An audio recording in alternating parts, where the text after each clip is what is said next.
Welcome to The Plain Truth, a show where we explore some of the mysteries in the world around us. I'm your host, Plain, and joining me this time is Daz Smith and Lori Williams, two of the next generation, the younger generation of remote viewers out there, and along for the ride, a friend, Disaster Cat. Daz and Lori, are you there? Yes. Hi there, yeah, I'm here too. Good. And Disaster Cat? Yes, I'm here. Okay, well, let's get going. So, the idea in this show is to discuss, I guess what you would say is the next generation in remote viewing. So we all are thankful and we know about the military unit and all that kind of history, and it's been on the shows like Coast to Coast many, many times. But now we kind of want to get into what's been going on after that and some of the people bringing us this kind of new world that we're moving into. So, Lori and Daz, you're part of that next generation, and so thank you for coming. And I guess we'll start and say, could you give us an introduction about yourself, how you got into it, what you've been doing, maybe tell us a little bit about your websites, things like that. So we'll start with you, Lori. Okay. First of all, thanks so much for having me on the show. And I have been studying remote viewing since 1996. In early 1997, after meeting Lim Buchanan in 96, I started studying with Lim. Lim Buchanan was one of the original Stargate guys and taught in the unit. And so when I took the class, I was so astounded by the information when I took that first class that my first thought was, well, who's carrying this on once Lim is no longer around? I didn't really know a lot about the history of it at that point. And from then on, my desire became to teach this and pass this information on and keep passing it on, the tradition of carrying on from generation to generation. In 2001, I started teaching it after mentoring with Lynn very closely, almost every other week.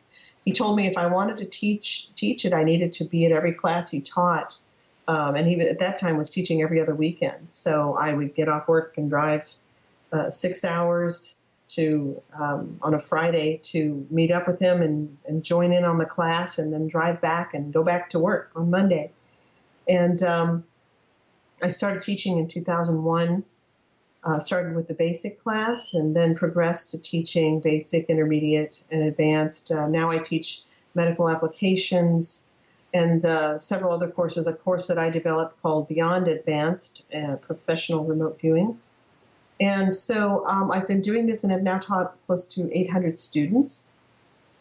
And we have been doing lots of projects, lots of remote viewing projects and professional projects, not just with students, but with other professional viewers, and really are encountering and learning new things all the time, going beyond, I think, anything perhaps that's been done, at least to my knowledge.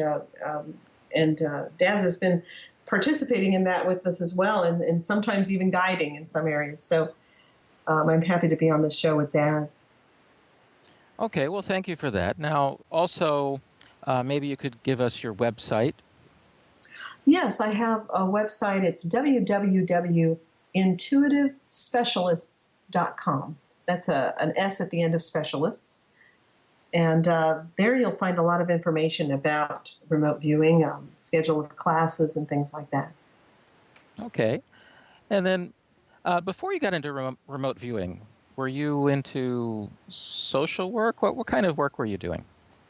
Yeah, I actually did quite a bit of social work most of my professional life, social work and public speaking, grant writing, things like that. I ran a refugee resettlement program for a number of years and worked for nonprofits my entire life until I started devoting myself to my business full time in 2006. Mm-hmm. Okay. Well, thanks very much. Appreciate it. And Daz, over to you. How did you get into this amazing world? Hi there. Pretty much the same as Laurie, really, in timescale. I first heard of remote viewing in 1992 at a UFO conference in Leeds in the UK. And at the time, it was an audio tape that was played. It was a taped conversation between an ex-CIA agent talking about how they managed to use psychic abilities to go to other planets and look at UFOs. And at the time, that caught my attention. I thought, wow, I have to try to learn this. But because it was 1992, that was 3 years before the CIA went public on the military project, so it was pretty impossible then. So in 1996, a year after it went public, I also learned CRV. I learned it in the UK from a guy who claims to be an ex-Special Forces military person. Hey, he didn't say where he had learned his version of CRV. It was all early back then, and I can't back up any of his claims or anything. And I've pretty much been training in CRV these 16 years since. My main drive in all these years so far has been as a remote viewer, as part of as many projects as I can get my hand in, really, especially public projects like the ones Courtney Brown has been doing through the Firesight Institute for the last 5 years.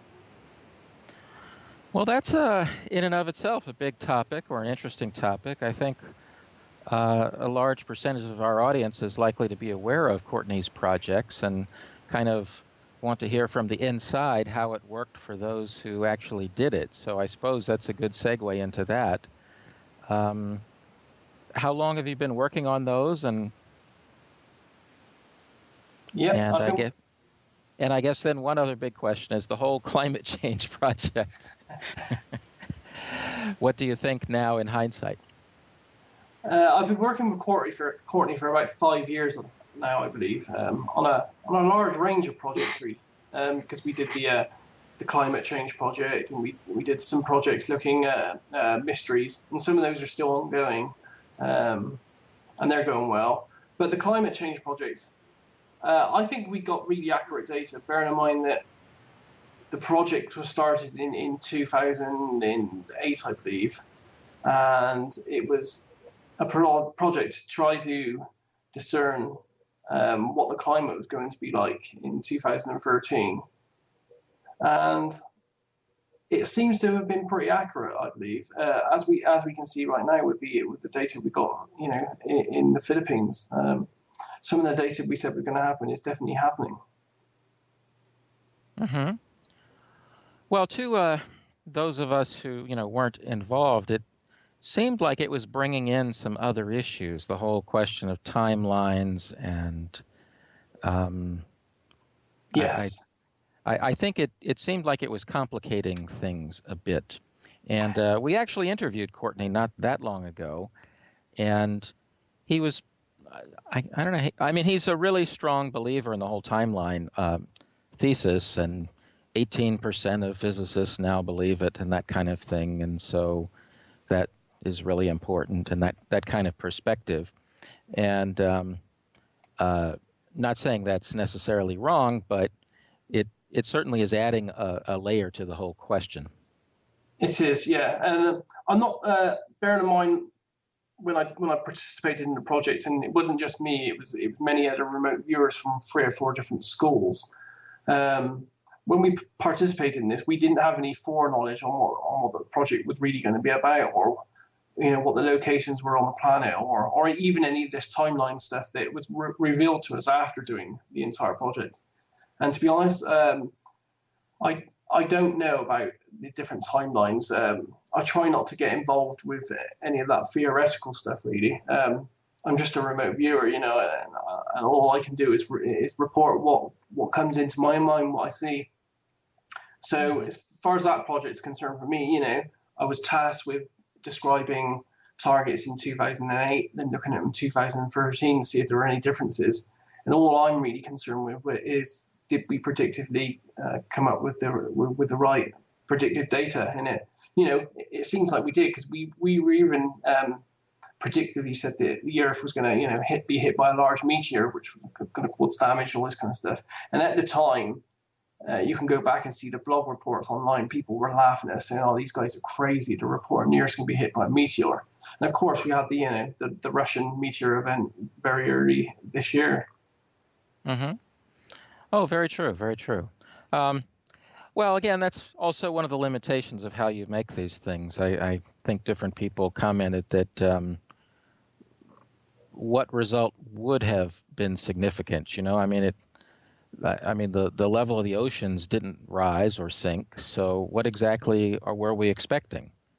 And as I think you mentioned, you only had 5 years to play with, so there's really a limited amount of Yeah. change that could have occurred. So there's some limitations, and this I think is worth mentioning for everybody, is that remote viewing has certain limitations. I mean, you can't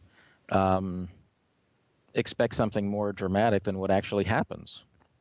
Well, Absolutely. also, yeah, you also have the issue of the rock in the pond of time analogy of, explaining how the future is not set, in the sense that, like, maybe 9/11 might be something that was unchangeable, the events of 9/11 in New York City or in Washington. Maybe those events were unchangeable, but the people who woke up and decided not to go to work that day were some of the changeable variables. And it's an analogy that I learned from Lim years ago, where that you're a frog on the pond of time, and you look across the pond and you see a big rock with a bug on it, and you jump into the pool to move towards the rock to eat the bug, but the ripples that you create actually scare the bug away. So when you get to the rock, the bug is gone, but the rock is still there.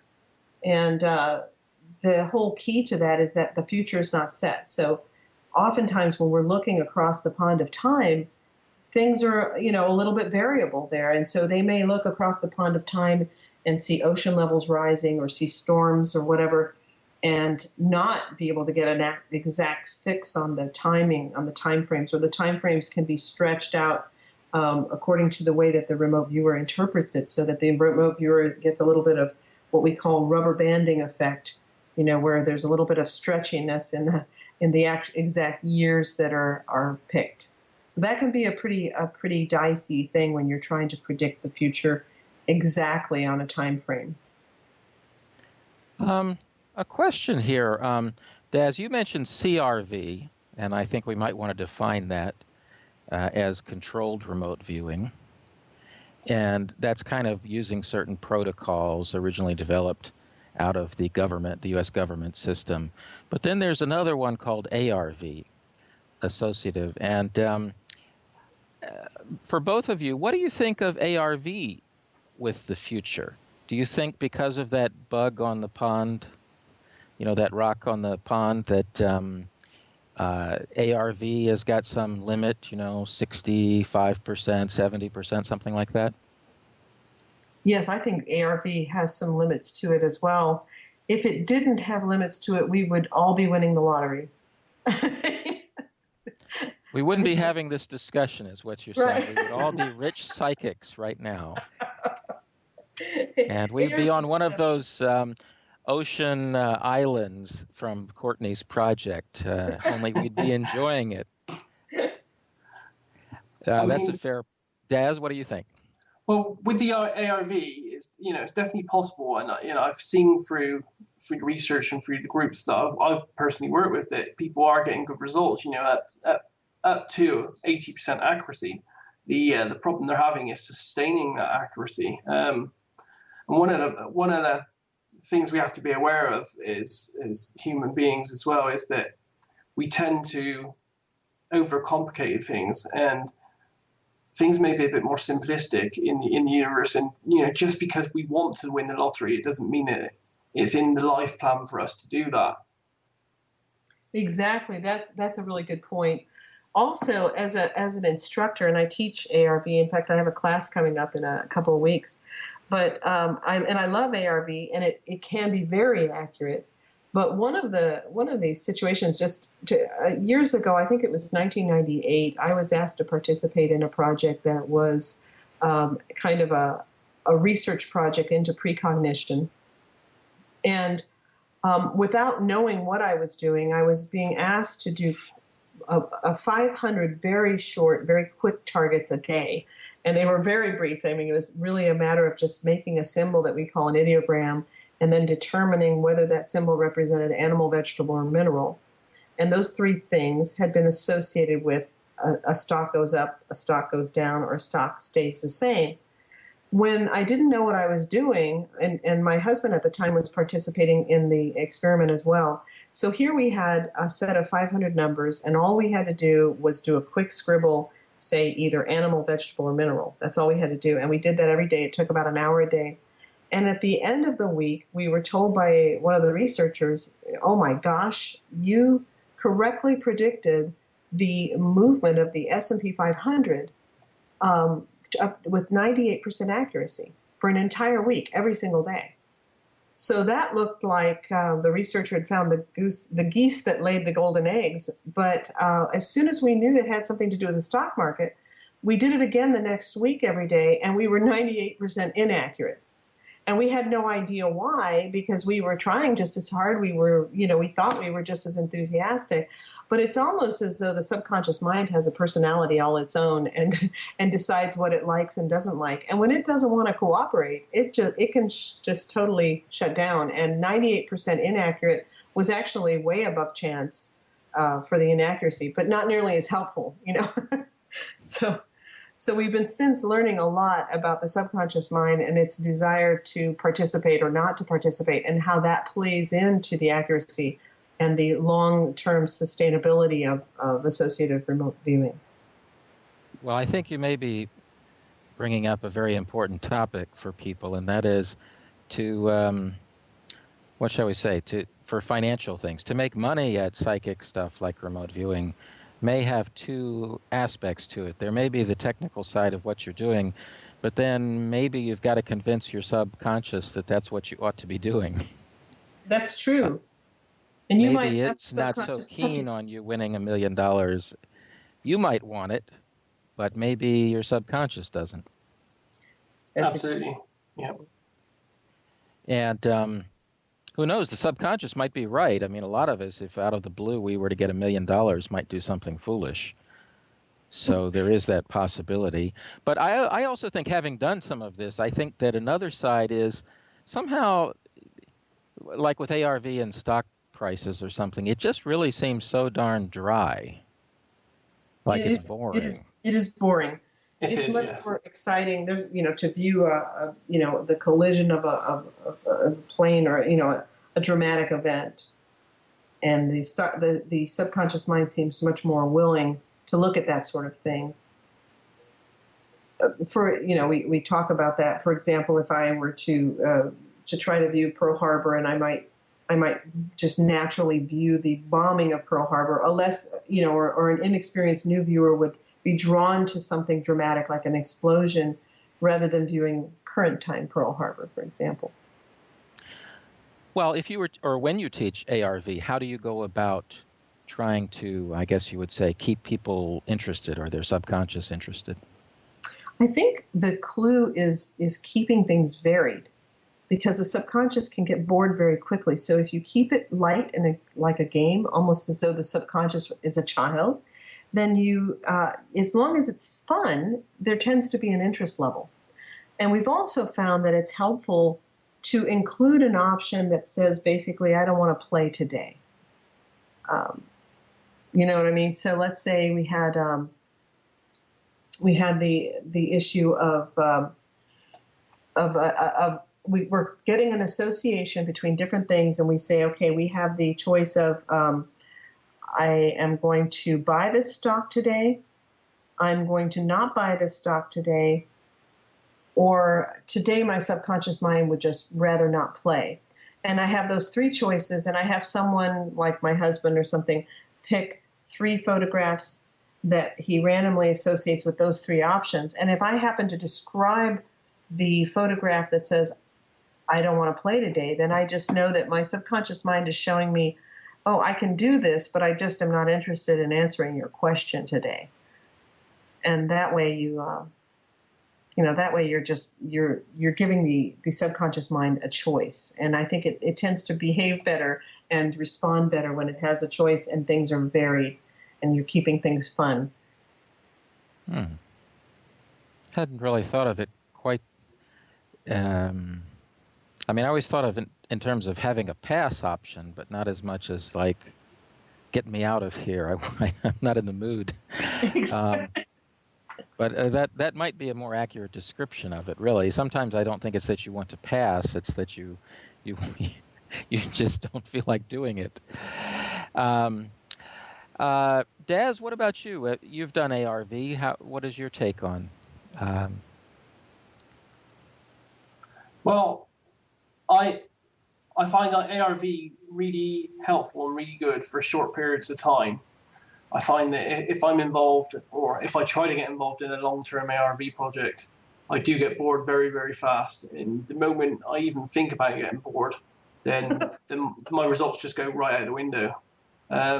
So yeah, keeping it absolutely fun is the key, and it's pretty much the key to all remote viewing, really, because it's make no bones about it. It's a hard skill to learn, and it's taken me 16 years to be confident in what I'm doing.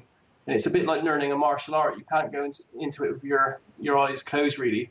To be a black belt, anyone who wants to be a black belt, you're going to have to put in 5 or 6 years worth of work at least. So yeah, to do that long term, you have to keep it fun. You have to keep it enjoyable, and you have to keep a balance as well.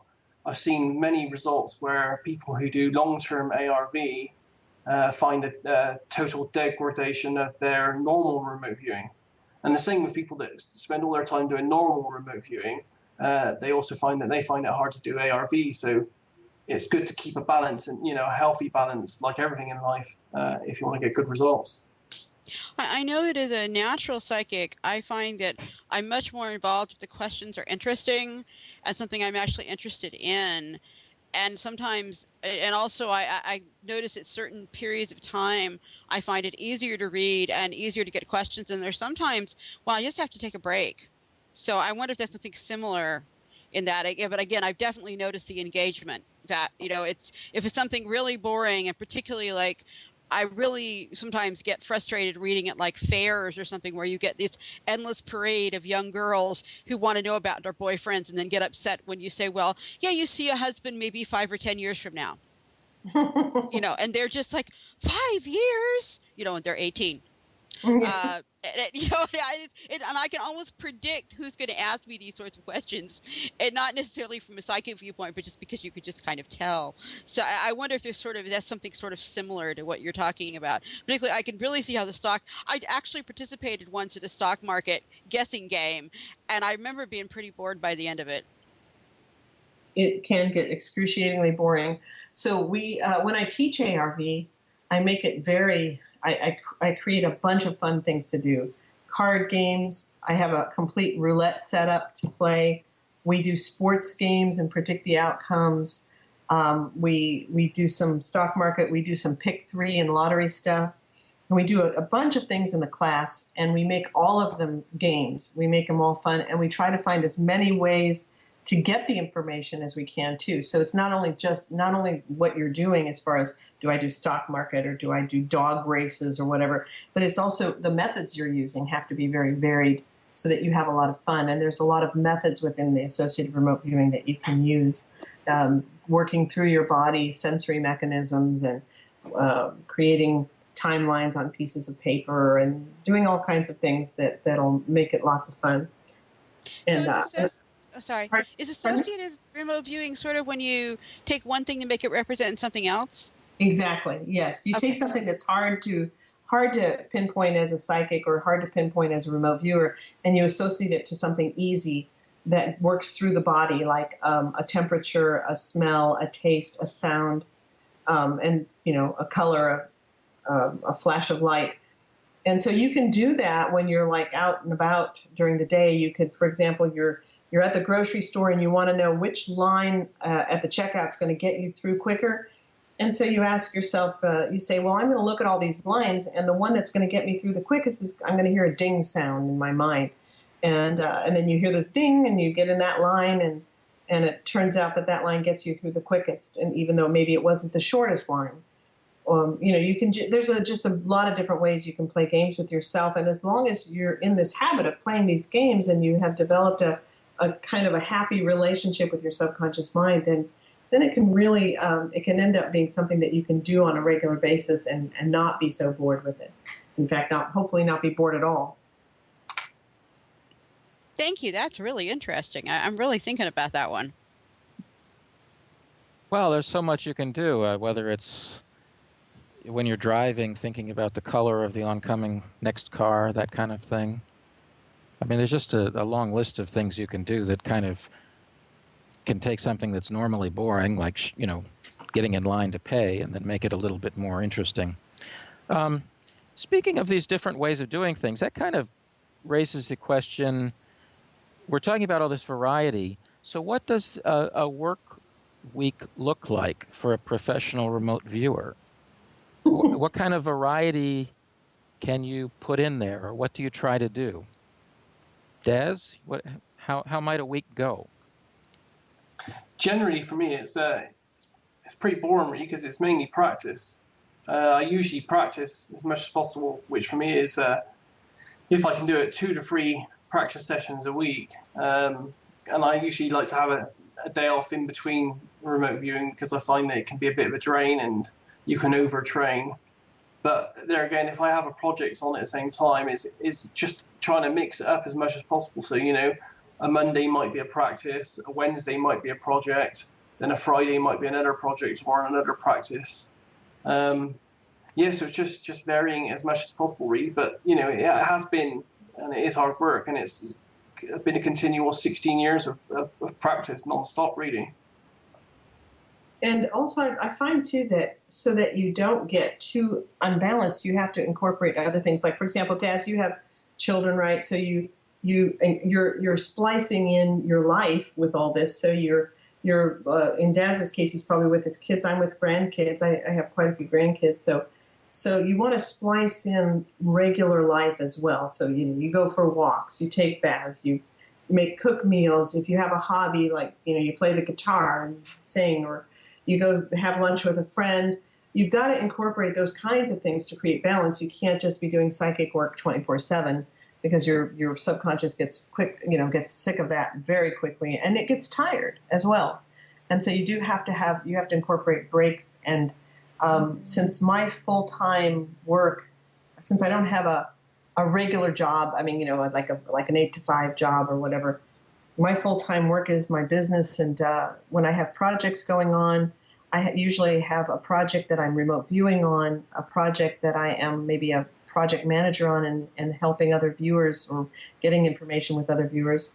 I also mentor my students once a week, and so sometimes I'll have 5 or 6 mentoring appointments throughout the week where I'm guiding people. I'm setting up classes, working on the website. So you want to do a lot of variety in your life as well, so that your life is not just constantly trying to peer into the secrets of the universe, because that becomes a little taxing on your brain, I think. I have to say that as just a professional psychic, it's the same way. I keep my knitting right by me, and sometimes I just stop and knit, or I go down and I bake bread, or because I don't have an outside job either, and I pretty much work from home. And it can get, if you just do nothing but try to I think either as a remote viewer, which is probably more disciplined in some ways, or as a card reader or anything, if you just only do that. I mean, sometimes I just have to tell people, unless it's an absolute emergency, I'm going to have to see you tomorrow, or I'm going to have to talk to you tomorrow, because I've just done too much already. Because the brain, I've noticed my brain just stops. It just gets muddy if you do too much. It does. It almost gets physically painful for me anyway. So it can be quite taxing. Well, listening to the two of you, though, Laurie and Daz, I get the feeling that maybe you, like other things, do things a little bit differently. It sounds like, Laurie, you might be doing a lot more variety on the psychic front with essentially also your teaching. So you want to create games and things like that. That's really true. Yeah. And that's fine. That there's not a good way or a bad way. It's just that there may be different ways of approaching how to go about it. I know that from personal experience, a lot of this stuff is very dry, ideogram practice, or even just the simple targets to see that you're getting the general gist of it. Like you were describing, what was it, 500 for the stock market? Well, yeah, those were just doing quick ideograms. So I wasn't really doing full-fledged sessions by any means, but yeah, just doing quick ideograms for the stock market to see. And that was associative remote viewing. And then, of course, we have controlled remote viewing. And then, as Disaster Cat mentioned, there's readings. And a lot of times we're making a supreme effort to keep the science in controlled remote viewing that was initially established. But I've actually found that doing quick readings for people, psychic readings for people, which was something that took me forever to break out into because I just didn't want to go there.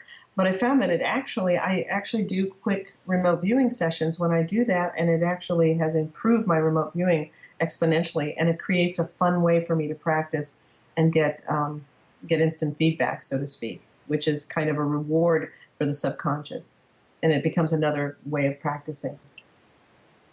Is there a particular technique you use for the psychic readings? I always start with what we refer to as an ideogram. And for the listeners that aren't familiar with what an ideogram is, ideograms were actually developed by a man named Rene Collier, and they are essentially shorthand for the subconscious mind to communicate with the conscious mind. So you create symbols for overall concepts like land, water, man-made, natural, space, air, motion energy, biological, things like that. These are like overall ideas. So when we're talking about a gestalt like land, we're not necessarily talking about a particular type of land. We're talking about the landiness of something, whether it's, a mountain or a marsh or whatever kind of land we're talking about, or the man-madiness of something, or the wateriness of something. So when you do this, you start a remote viewing session, you do a quick scribble. That's a pre-established symbol that you've gotten, but when you do the scribble and it's coming from your subconscious, it's going to come out spontaneously, and it's a way for your subconscious mind to say, hey, there's some wateriness about this target, or there's some landiness about this target, and it kind of starts out your session giving you some overall concepts that you can look at. So when I do a reading, I actually start by writing the person's name and then doing a quick scribble, and right away I can glance at that scribble and see immediately what the issues are based on my pre-established gestalts. Oh, so you're going to be maybe getting on some sort of a ship or something and crossing the ocean soon? Oh yes, that's why I came to see you. I just got a job with Carnival Cruise Lines, and I wanted to know whether I should take it or not. I mean, these kinds of things, where you just suddenly see these symbols that you've pre-established in agreement with your subconscious, and the subconscious is saying, okay, here's the deal, and it just kind of lays it out for you in a 1-second scribble, and that's actually the first phase one. That's the first stage of remote viewing, of controlled remote viewing. So basically, you're taking and creating your own symbolic system that means something to you in the same way that I might pull, in that same situation, if I pulled the Norse rune Laguj, and it would be lake or water, or that I pulled the Voyage card in my sort of Jungian card oracle deck, and I might say the same, are you going to be taking a voyage across water? I might make that leap from seeing those two symbols, which I didn't invent, but I had to learn, especially with the runes, was sort of, like you said, the wateriness of something or the landiness of something. Would that be correct?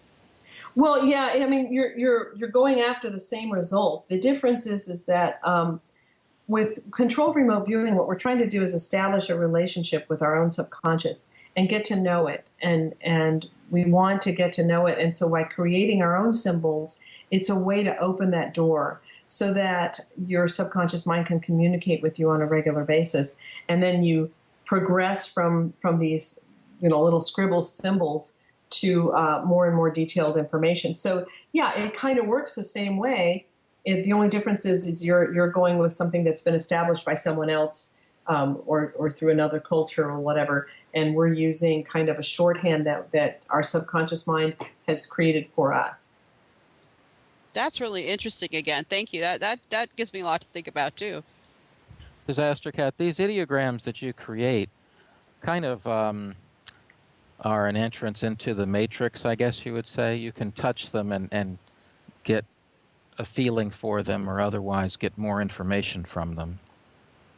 They're really reminding me from just what you're saying, and I had a close friend in California actually that created her own set of reading stones in a very similar way that you're talking about. She came up with her own symbols that meant things to her, and then she had like 24 of them or something. But it's reminding me an awful lot, actually more of the runes and the cards almost, because there you are taking the symbols have been around for at least a couple of thousand years that have associations with them. But then you have to, there are so many, many, many different things. It's really important to kind of sort of, I guess, get both into the unconscious of the world or the subconscious and your own to be able to figure them out and read with them well, which is why most people are not rune readers. You know, it takes a long time to get to them. But you're actually doing something personal with your own symbols, which I think is just really interesting, because that would, I think, get you closer to at least what your own subconscious is saying. And it's what's really also very fascinating is that so many things can become ideograms. So, for example, your signature can have information in it. You know, your own signature. If someone were to touch your handwritten signature, they found. I remember a story where they found that in the military unit, if there was a long-going project, and let's say that you were a remote viewer in that unit, and you were suddenly reassigned, and you had to leave the unit, and you were in the middle of a project, that another viewer could take up where you left off, touching your ideograms, your personal ideograms, and getting information from them about the target. And I found that fascinating, because even though they were personal to this other person who is now left, you can still get information from them. And see, that's where, again, I with the idea of actually, with a lot of serious rune readers, is you're supposed to be tapping in to the energy and the archetypes and all of the things that have been put in the rune poems that have been put into that one symbol. Whereas in what you're dealing with is you have like a human being, just one person who has put things into that, and then someone else tapping into it, which again, to me, suggests more of a, would you say that suggests a sort of a universal subconscious, or at least a connection in some way? Oh, I definitely believe that we're all connected. I definitely believe that we are all connected to the great big cosmic database in the sky, so to speak. Cool. Yeah, that's interesting. Again, I mean, having done so much of the ideogram practice, I mean, it really, in a sense, is just everything is in it, and so it does raise that question of the whole matrix. Daz, any thoughts on ideograms? Ideograms, yeah, I love ideograms. It's the crux of. Are you one of those people who has Remotely. 500, or are you one who has 12? I have about 6 main ones, but I find that sometimes if I'm doing my ideogram for a structure or for energy, for example, if it has a little flourish on the end, because you have to remember as well, for the people who don't know about the process of creating an ideogram, it's a completely automatic process. It's a bit like automatic writing. So we just write the target coordinate on the left-hand side of the page, and we don't take the pen off the page. And the moment we're on the last number of the coordinate, we just let the hand flow into it. In ideogram, it's totally automatic. We don't think about it. It has to be a totally automatic process. And so, for example, if I'm doing one for water or for energy, they're usually the same.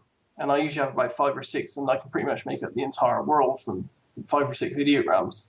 But I find that because I've been doing it for so long, if my little sketch has a little flourish on the end, or it goes down, or it goes up or something, that's generally the process telling me that, okay, it may be energy, but there's a little bit more to this energy you also need to look at. So I just have to make a mental note of that, or a note on the paper, and then delve a little bit further, within the next 4 or 5 stages of CRV. I'm so excited to hear you say that, Daz, because that's one thing that I started learning a few years ago, is that each ideogram, you might have a set symbol. For example, you know what a cursive L looks like. It's just basically a loop, small L. And that's my symbol for people. When I have a loop like that, I know we're talking about a person or people.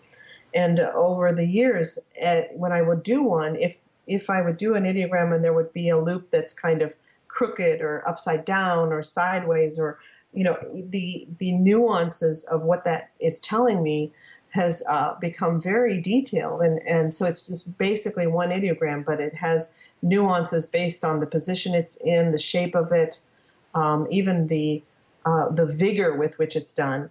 And then, as Plain mentioned, you can touch it and get information, and you might have a sensation when you touch it that also gives you more information about that particular ideogram.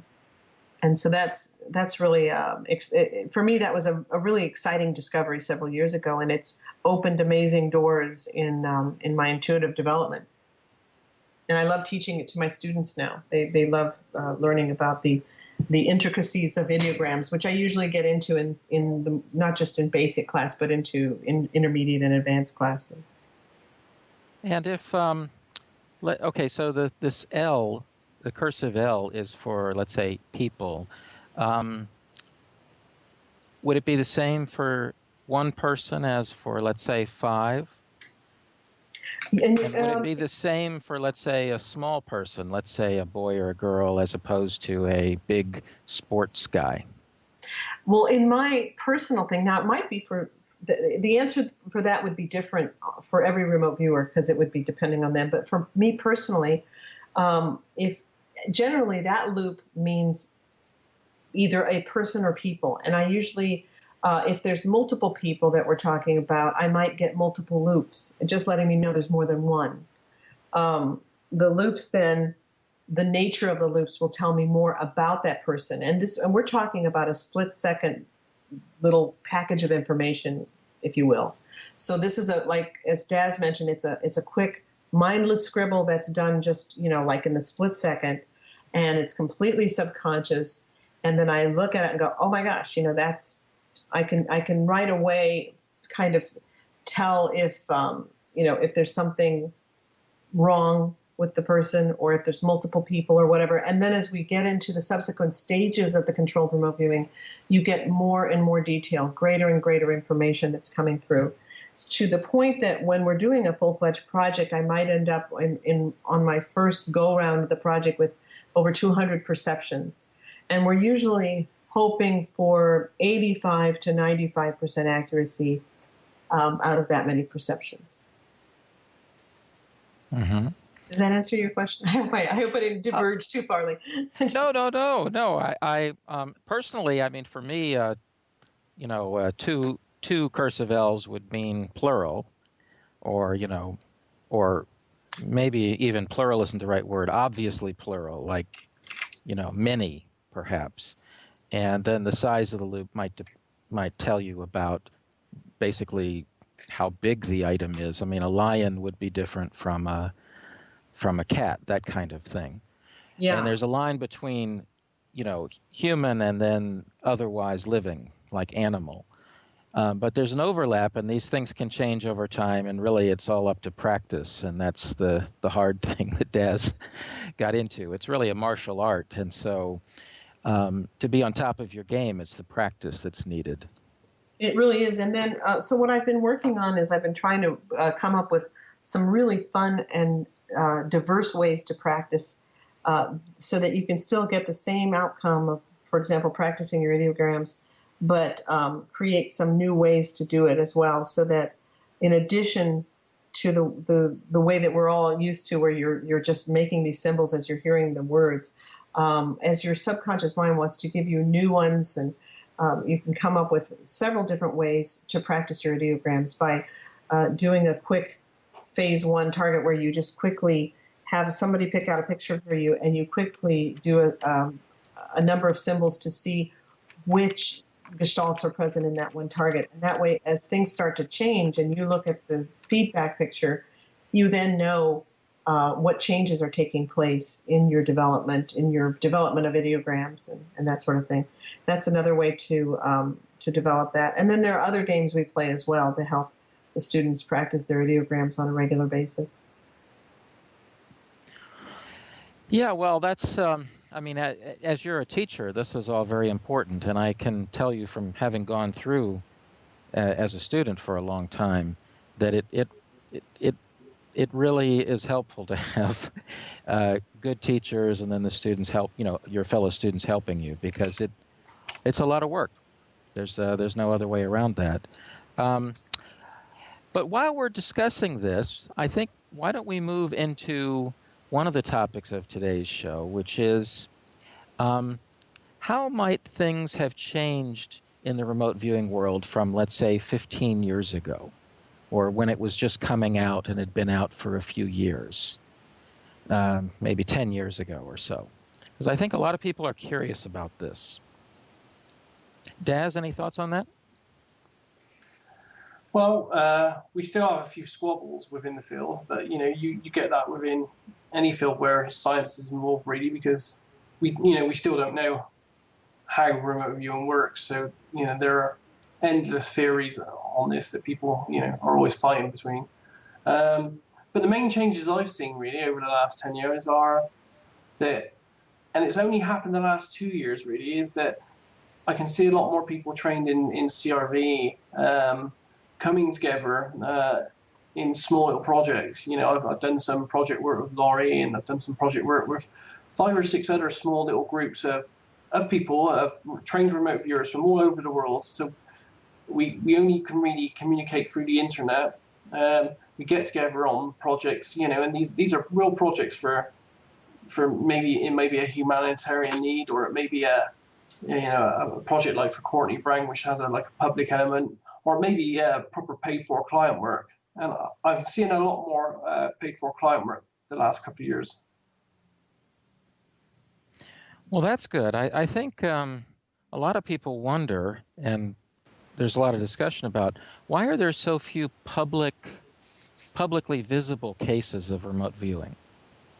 I mean, we've got, again, the Coast to Coast show. You've got Ed Dames, or you've got other people from the unit who talk about their time. But then if you want to show people, here's what's going on in the world, of the remote viewing world, it's kind of hard to point them to anything. Yes. And I have that problem myself. I do a lot of work on a lot of projects across all groups on the internet. But I do put a lot of my remote viewing online. There's hundreds of remote viewing sessions on my website. But the last couple of years, I find that the more work I do for people, because you have to bear in mind that if I'm doing a project for a client, then the client pays me for the work. Then that information is proprietary to that client. So I have no ownership over it anymore. So and it's hard as well being a remote viewer, because I do lots of really good work, and I'm sat there thinking, oh my god, I get the feedback after I've done the remote viewing. You can see how accurate it is. You can see yourself. I gave 400 words. And only 5 words out of 400 are incorrect, so that's an amazing accuracy rate. And you think to yourself, I'd love to show this online, but it's a client that's paid for the work, and you just can't show it. So a lot of the work you can't show, which is why I like doing the public projects with Courtney Brown, because that stuff can be shown. That's exactly what the situation is, playing that when someone's paying for a project, they usually don't want that project made public. It's very personal for whatever reason. Whether you're helping a group of families understand the reason for an airplane crash so that they can have closure for their loved ones, or whether you're helping someone view a future technology that they would like to develop, and they consider that proprietary and don't want anyone to know that they're even looking at that. Or whether they're looking for a life path or a future career. Most people do not want to see that published on the internet. We worked on a project recently that ended very victoriously, where we were helping someone find their birth mother, an adopted child who was now in his 50s, wanting to find his birth mother. A number of viewers worked on it, and in the end, he found his birth mother, not directly related to the work the remote viewers did, but with great help from the remote viewers. And due to the remote viewing work, it was through the remote viewing work that this person was able to connect with a private investigator that he found by following the clues the remote viewers left. And that private investigator was able to get information that actually led to the finding of his mother And when he found his mother, her name was the name that one of the remote viewers said it would be. She looked like the remote viewers sketched. She was involved in work that the remote viewers described. Her home was just like it had been sketched. There was so much information, and we received wonderful feedback and a wonderful completed report, a copy of the report that had gone to the client. And the client was so excited about remote viewing after that, and such a believer, and has given us permission to talk about it. However, we can't publish anything about it. We can't put in writing or share any part of the report. We're allowed to tell people about it, but if you can't publish the report, then it becomes difficult to prove. Is this something I just made up, or did this really happen? And so that's I think the biggest thing that we run into is that most of the people who really believe in this and are willing to pay for it don't want the results published. Well, I think clearly we can understand all that. I mean, somebody looking at developing technology and spending hundreds of thousands of dollars doesn't want the world to know about it, right? I mean, we understand these things. But on the other hand, we do hear about a lot of cases. A number of instructors, for example, like to take missing children cases, a certain number of those, right? Mm-hmm. And so I kind of expected a certain amount of, I don't know if you want to call them charity, but a certain number of cases are really just not to make money. And so anyway, I'm just going to point out that I think a number of us wish that there were a lot more decent sessions out there that are kind of interesting, kind of like Courtney Brown's thing, like his Atlantis project now, mm-hmm. or some of the psychic archaeology from 30 years ago or whatever. Yeah, go ahead, Des. I've just finished. I mean, I can't talk about it too much, but I have just finished a big project with Courtney, and it's going to be coming out on a DVD really soon. Me and another remote viewer, we did 9 or 10 remote viewing sessions. Bearing in mind, each remote viewing session for me is 3 to 4 hours long. So we both did 9 or 10 remote viewing sessions, and I did a majority of these, and they're all blind as well, meaning I have no information up front. But we both did them on camera as well, in front of whiteboards, and all that's going to be coming out on a DVD soon. And it's a mysteries project, and it's about a mystery that's it's been going on, an ongoing mystery for thousands of years that hasn't been solved yet. I'm sorry, I can't tell you any further information really, because it's not my property. But this will be good, because it's like the Atlantis stuff. So you will actually get to see me and the other remote viewer live on camera doing remote viewing blind live on camera, and then you'll be able to see the feedback and compare how accurate it all is. Mm-hmm. And also I'm starting now to create a page on my website where I'll have comparative session to results from my students that have done some amazing work. And I intend to build that up quite a bit so people can at least look at the results, even if it's not an actual, a world-changing type of thing. At least they'll be able to see, nuts and bolts compared to each other, so to speak. We're working on that as well. I mainly find that my biggest difficulty is a lack of time.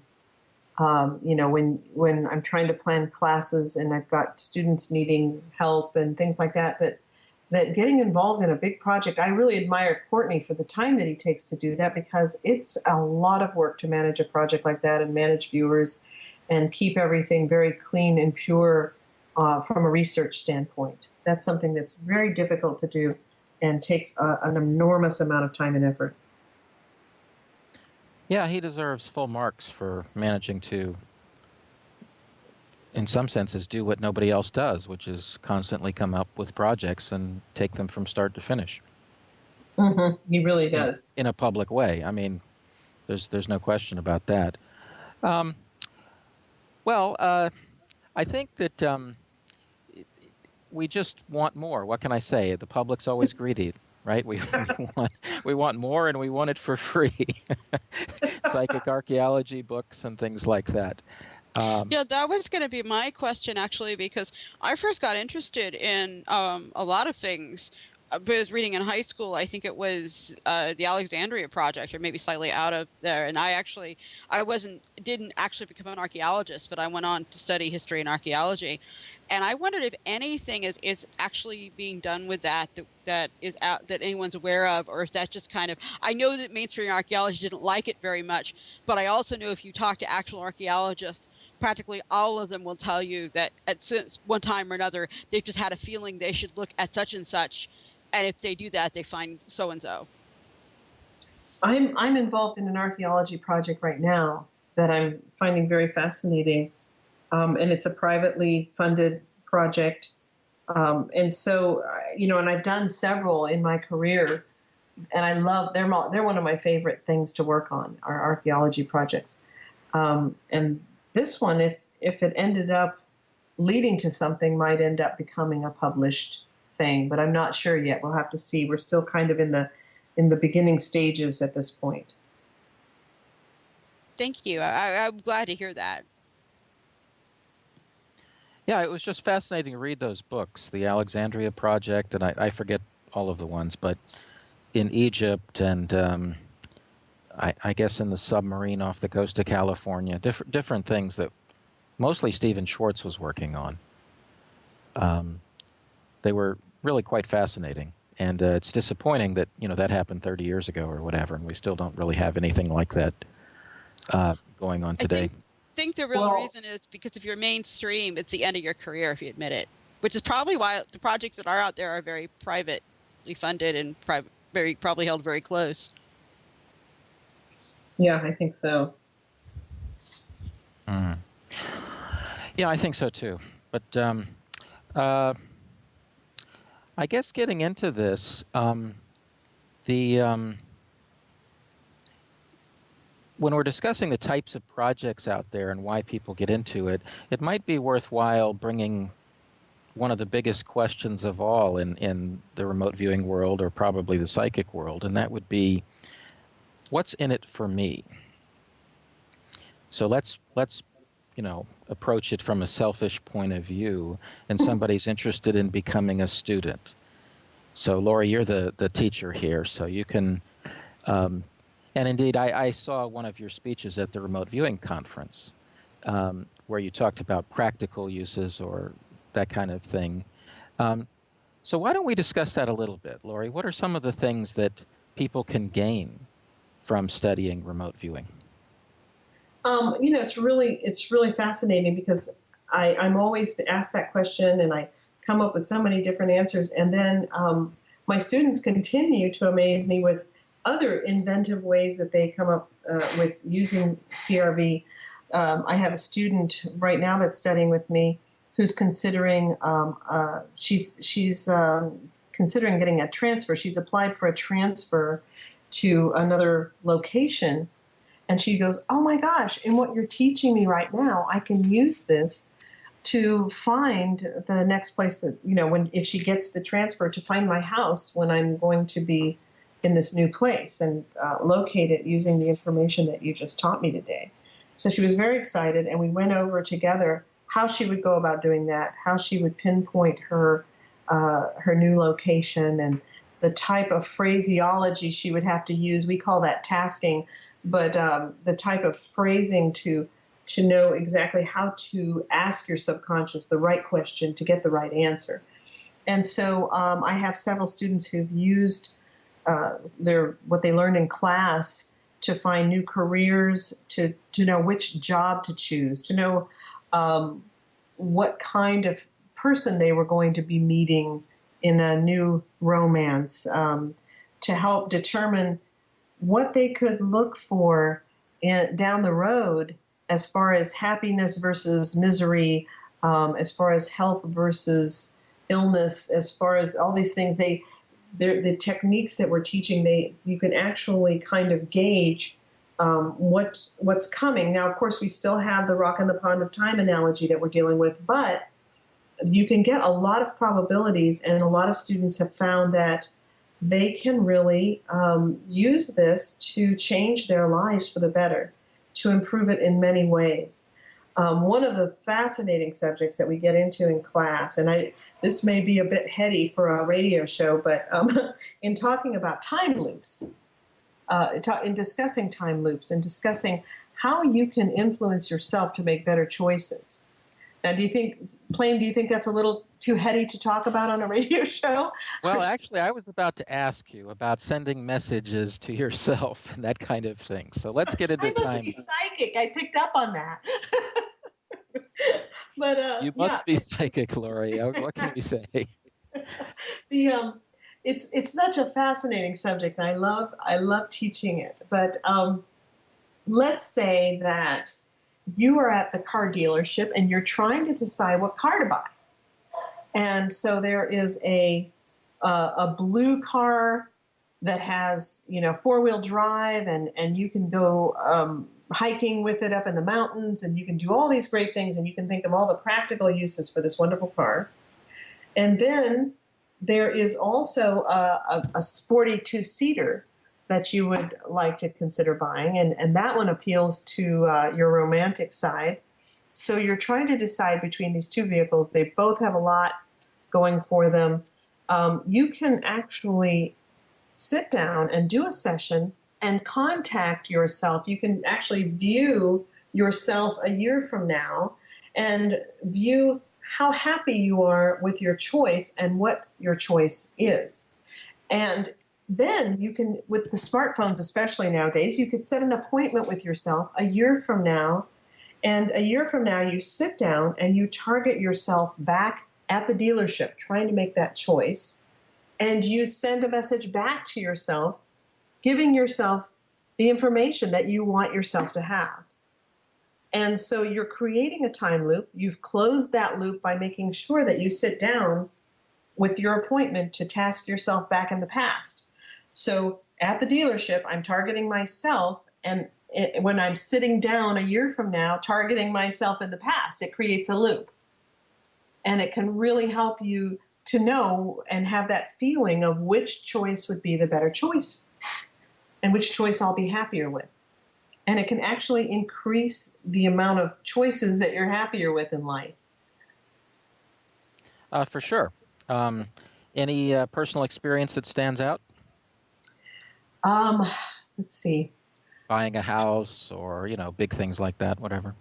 Yes, well, I have, especially right now, we have recently, just a few months ago, we have moved into a place that I actually purchased with my now ex-husband, but we've been divorced about 12 years. But back in 91, we purchased this place. We lived in it for 10 years. We got divorced. And then I walked away, and my ex-husband had the house for 10 years, and a number of people rented it in that period of time, and it really fell into ruin. And so over the years, we've kind of looked, my husband and I, my current husband, Jim, and I have been married since 2005. And over the years, we've kind of looked, thinking, where should we move? What should we do? And we've had these things, and every time we've viewed it, we've come up with this place that I bought back in 91, and it's sort of like, oh, I don't know about that place. It actually had tax liens on it and some different problems that had occurred during the 10 years I didn't own it. And as we kept coming back to that, this is where we were supposed to go. When we finally decided, okay, each time we made this loop, it was, yep, this is what we're supposed to do, and we'd be happy with that choice. And so we've actually acquired it now. The tax liens were lifted through a series of amazing serendipitous miracles. I can't call them anything less than miracles. And then through an amazing set of circumstances, we've been able to remodel it. I mean, we're not done yet. We've still got we've got quite a bit more to do, but we've already been able to remodel it enough that we're able to now start. We're having our first class here. Our inaugural class is occurring right now. Tomorrow's the last day of a 6-day workshop. The students are thrilled with it. They love it. I've been posting pictures on Facebook. And this was really, to me, that when you ask, do you have any standout thing, this is really the biggest standout thing that's happening right now as we speak. And it was something that I did this looping on and just kept coming back to it. Yep, this is the thing. This is the one. It's not in Europe. It's not in California. It's right in Amarillo. So it's come around to that, and that's really the first one that stands out to me most. I could probably think of others if I think hard enough, and maybe I'll come up with more as I'm listening to the continued conversation. That's sufficient. That's important. And so the thing is, you can, like you described, set this loop. You can create a loop. This is something that you do to improve your life somehow. Daz, have you done it, or do you do time loops? Do you do anything like this? No, not today. I come from a kind of slightly different school of thought of doing remote viewing reading. I got to be honest, in the 16 years I've been doing it, I've never once done anything looking at anything personal for me in any regard, future or past. Oh, okay. Well, it does add complexity if you start getting yourself involved, right? No question about that. I've done it in a limited sense. I think it helps, but I just have trouble not getting distracted with life. You know, I mean, you have to close the loop. That's a big thing, and that's where I find that smartphones come in, because you would totally forget to sit down a year from now. You would totally forget. That's what I'm saying. I mean, there's just But I with would just. smartphones, you're busy you at set work. that up. You're busy with your family. with an iPhone, for example, you can set an appointment with yourself. So I'm sitting here at the dealership. Today is November 9th, and I'm trying to make this choice. It's 2013, and I put in my smartphone November 9th, 2014, and I put a reminder. You've got to sit down at 3 o'clock this afternoon and do the session, and then I put another reminder in at 3 o'clock in the afternoon, so I will sit down and actually task myself in the past. Lim Buchanan, I think, has some great examples of that in his book, The Seventh Sense. He has some good examples of some things he's done for himself, including the car thing, and I think he mentioned the car thing, and he also used it in purchasing the right house for himself. And that story to me is very fascinating, because he and his wife had actually found a home that they were getting ready to purchase, and when he was getting ready to sign some papers on this house, I don't know if it was the earnest money contract or whatever it was, as he was reaching his hand forward with the pen, his hand jerked back, and it felt almost as if someone had slapped it. And so he immediately thought, I wonder if that could have been me slapping my own hand.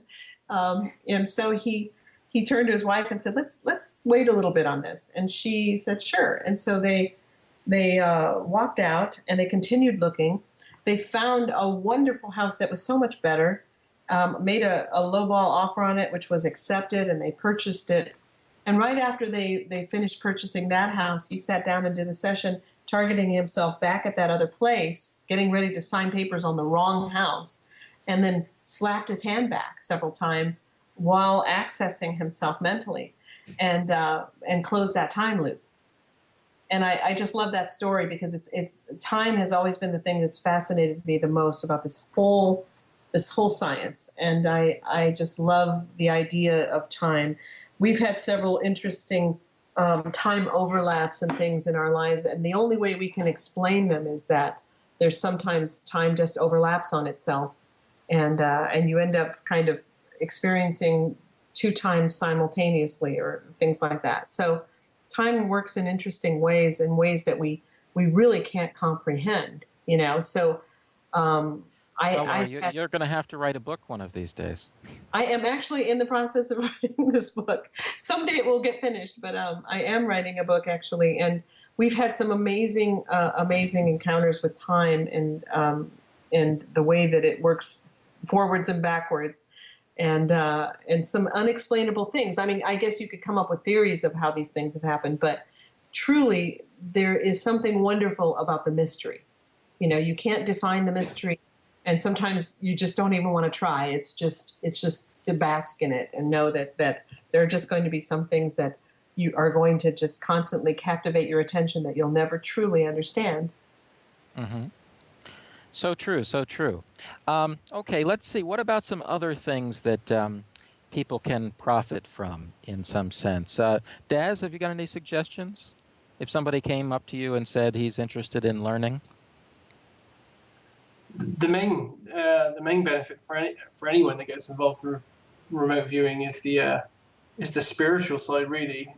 Once you start along the path of remote viewing, you do become a person that's forever changed, because you just end up seeing that there is no end to everything. We are all connected. The universe is all connected. There is no time. We go on forever. I mean, it's just the pure amazement of, and that's why I don't do personal sessions for myself, really, because why would I want to look at myself? I mean, it's just so boring when I have all these targets from people give me targets, and they're just the most amazing things. I've done a project for Courtney where I went into Jesus and went into Judas, 2,000 years ago. And the current batch of projects I've just done for the mystery project for him, where I looked at this mystery, this mystery structure, again, 5,000 to 10,000 years old, and no one knows how it's built and all this kind of stuff. When you get to see stuff like that using remote viewing, and you really do experience that there are no limitations, you can go anywhere in time and space. It's just, I think that's its own reward, really, or it is for me anyway. Really, I agree with you 100%, Daz. That's been my reward as well. And sometimes when people come up and they say, what am I going to get out of this? At that point in their development, they're thinking, will this, as one of my friends jokingly said, will this help me get laid? It's like they're thinking on the mundane side, and they don't even know how to think past that, because that's all they've experienced up to that point. But as my good friend Mel Riley once mentioned to me, he said, there were a lot of men who went into the unit. He was one of the very first remote viewers in the unit. He said there were a lot of men who went into the unit as atheists, but no one came out atheist. And in saying that, he wasn't really speaking about religion. He was really talking about spirituality. And he said himself that it's just increased his spirituality so much. And he was just recently in our home a couple of weeks ago and spent the night with his wife, and we talked remote viewing quite a bit, of course, and that was one thing he said. He said that it just increased his spirituality, and he's experienced things that he never dreamed of. And if you look at my life, I was a missionary for years, fundamentalist Christian missionary, and my God box just blew up, blew sky high open with remote viewing, because I experienced things that just didn't fit in that box. And I started realizing that God is so much bigger than I ever dreamed, and that the universe, there may be multiple universes and multiple dimensions, and it just gets bigger and bigger and bigger. And like as Daz says, there's no limit. There's no limit. And there's not only no limit to what exists around us and who we are, but as a remote viewer, I found that there's no limit to how far you can develop. You may think, okay, I've reached my plateau. This is it. I'm not getting any better than this. And then all of a sudden, something happens and you're on a whole new level, experiencing whole new things. Have you found that to be true, Daz? Absolutely, yeah. I mean, 16 years I've been doing this now, and every year I think, well, am I going to get any better? Can I get any better? And yeah, with new technologies like, the last year I've been filming myself doing full sessions on camera. I never thought I'd do that, because I don't know, I just didn't think the intrusion of having 4 or 5 cameras around you as you're trying to remote view could be possible. But now I'm finding that the mere act of just putting it on film has almost made me up my game a little bit more in some way, and the session's becoming even more accurate. So yeah, I totally agree with that. It's so exciting. When you spoke about that, it made me think, when you talk about technology, incorporating technology into remote viewing and filming yourself, one thing that a lot of project managers now, because there's little companies springing up that are project management companies for remote viewers, and people then can, they create websites and people can go and hire these companies.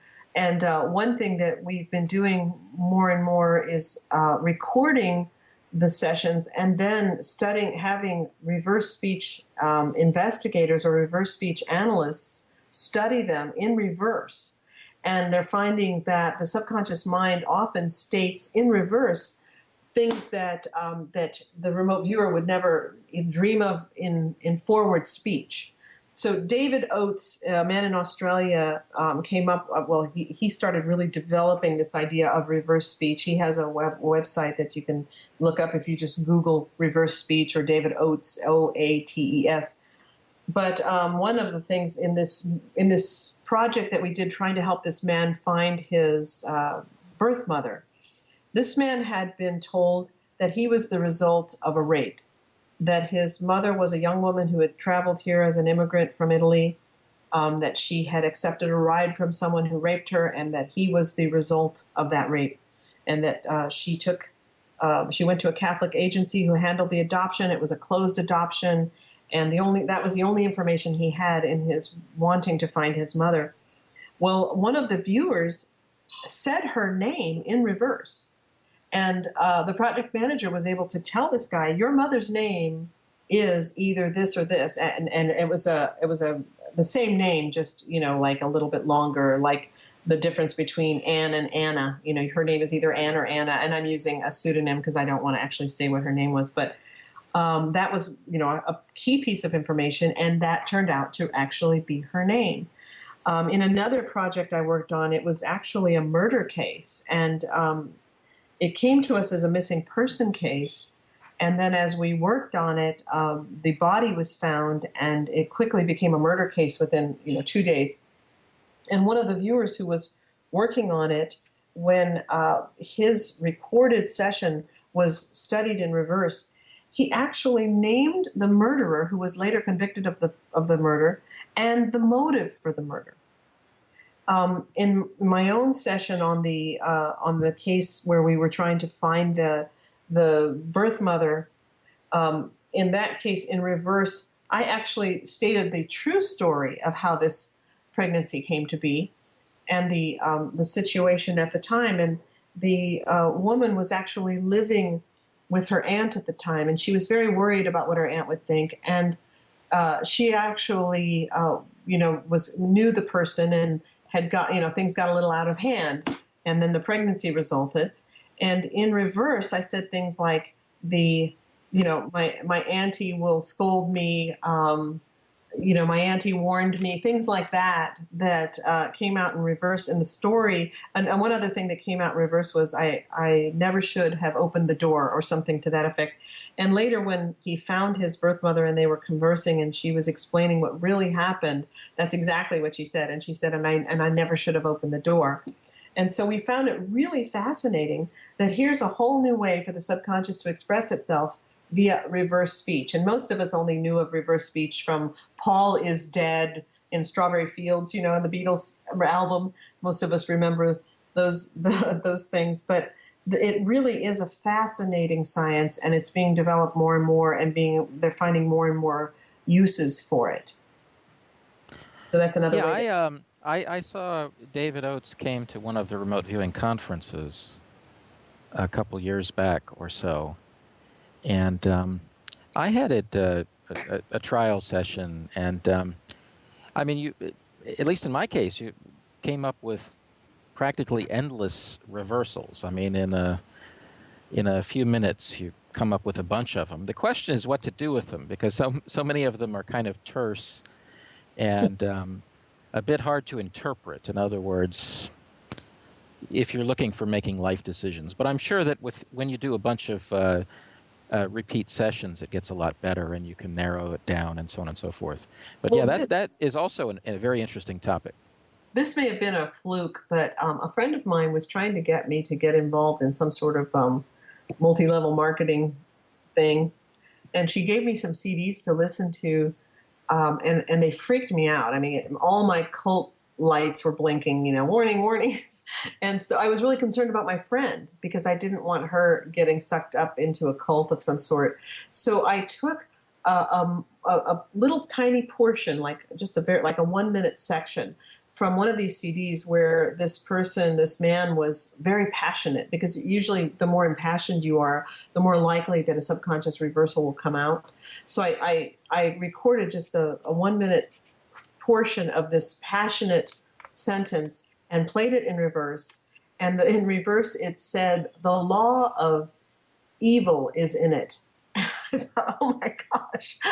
So I ran to her with this and said, listen to this. This is what he's saying in reverse. The law of evil is in this. And it just fascinated me that just that one little 1-minute clip, I just happened upon, something that was so vivid like that. Now, as I said, it may have been just a fluke that I just happened upon the one, a portion of it that gave that kind of insight.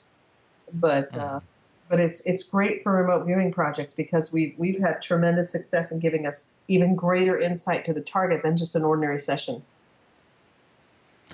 Fascinating.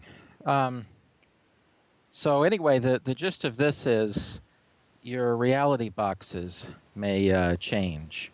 Ingo Swann had a couple of books talking about reality boxes, and that's what happened with you, Lori. Starting remote viewing, it changed your boxes, right? It sure did. It busted them open. Busted them wide open.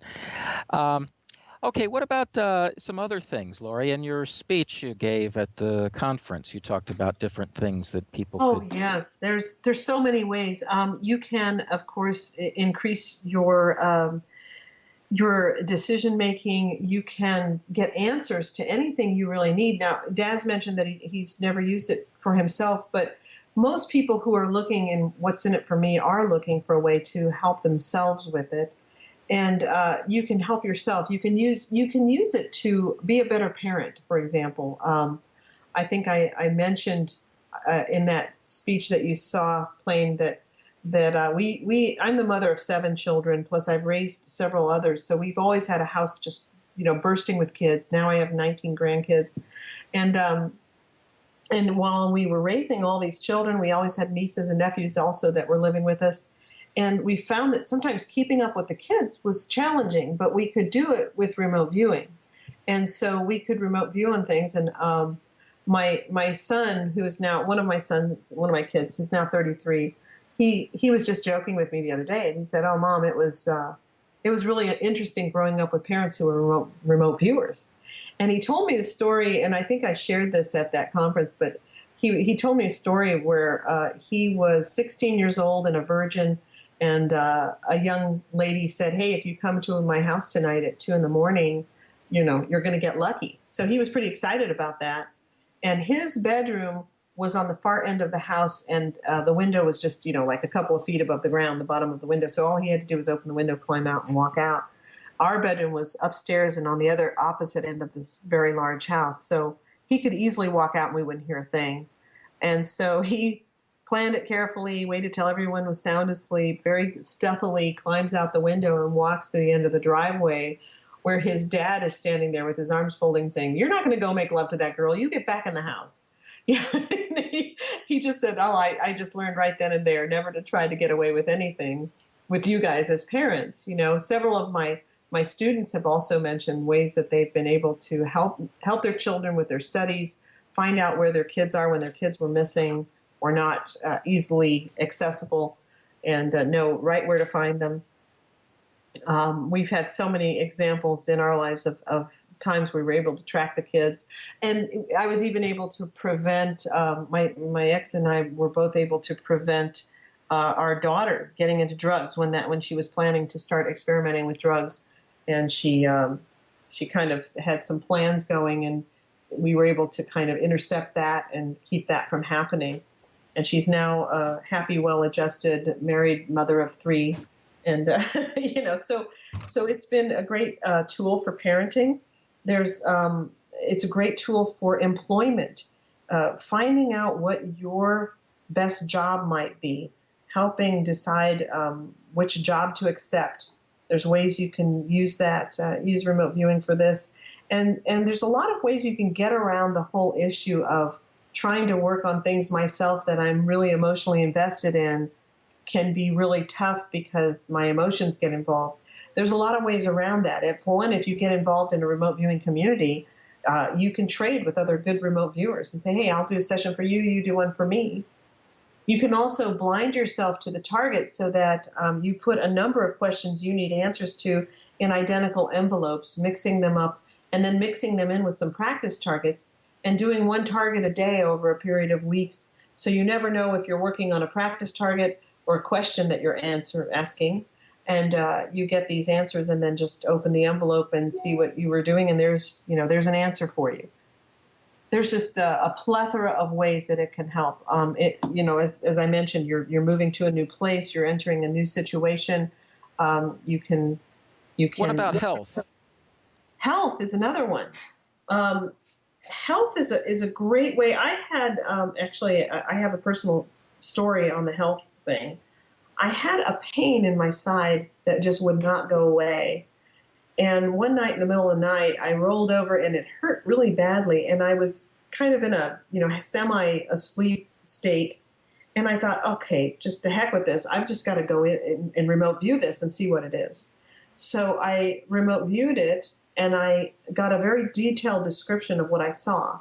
And what I saw looked almost like one of those little pot holders you used to make as a kid when they would give you the little loom and you would weave those stretchy things and make yourself a pot holder. Do you remember those playing? Yes. As a kid? Yeah, so it looked like kind of like a white woven thing that was kind of stretchy and coarse. And so I got this visual, and then I called my son, who is a nurse practitioner and has wonderful medical knowledge, and I said, okay, I just remote viewed this pain I'm having. Thankfully, he's my son, so he didn't balk at that at all. If I called a doctor, he would have probably wanted to throw me in the loony bin. But I said, I remote viewed it, and this is what I saw. And he said, oh, and I told him where it was, and he said, what that sounds like is it sounds like scar tissue. That's where you had your gallbladder surgery years ago. It sounds like scar tissue is building up there and creating some discomfort. And the best way to deal with that is sleep on the other side, sleep on your other side that doesn't hurt. And which was great advice. And so, many times when there's something happening, I've also found that if you have friends or loved ones who are having a health issue, you can go in, you can remote view whatever the issue is. And oftentimes what you see, especially if you're not a medical person, you might have no clue what you're seeing. But our job as remote viewers is to describe, not identify. So you describe what you're seeing, and then if you have a sympathetic or a knowledgeable medical person that you can take this to and say, what does this sound like? Just as I did with my son. What could this be? Then the medical person can often know what it is. I had a friend, actually it was a student, that was telling me that he was having some back problems, and would I be able to remote view the back problems? Well, as I was remote viewing his back problems, the interesting thing is I suddenly had a picture in my mind of a light bulb exploding right over his pelvis area, and I heard the word prostate. And so the next day when I saw him, I said, and he was young, he was like in his 30s, I said, are you having prostate problems? And he said, well, no, not that I know of. I have been having to pee a lot, but I don't know. And so I said, well, as soon as you get home, because he was away from home. He was studying remote viewing in a totally different state. But I said, as soon as you get back, you need to go get your prostate checked out. Well, he had asked me about remote viewing his back, so here this whole unexpected thing happened. He went back and got his prostate checked out, and it turned out that he had a precancerous tumor on his prostate. And so, it kind of, that remote viewing session kind of intercepted that, and he had that removed, and he's doing great. And it's been about 8 years later, but so health is another issue because you can intercept or perceive things and nip them in the bud, with health. Mm-hmm. Well, those are all very good. What about when people come to you? Like, what kind of, I guess I would say, what kind of customers does one get as a professional remote viewer? Daz? When people come to you and they want to pay, what are the kinds of things that they want to know or they want you to look into?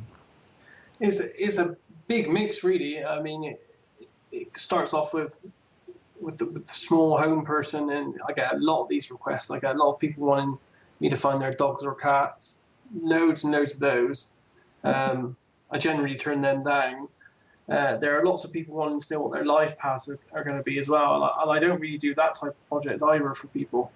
And then I get the really interesting projects where people, they have a mystery that needs to be solved, or they're interested in some kind of weird, mysterious UFO event, or they want to know how, I don't know, the Great Pyramids were built, that kind of thing. And those type of projects I do take on for people. So yes, it is a very mix. And I also get lots of requests from people, 5 or 6 a day at least. Can you help me? Can you help me win the lottery? Can you provide me the lottery numbers? Well, I would imagine that if you could do that reliably, you might do it for yourself. Absolutely, yeah.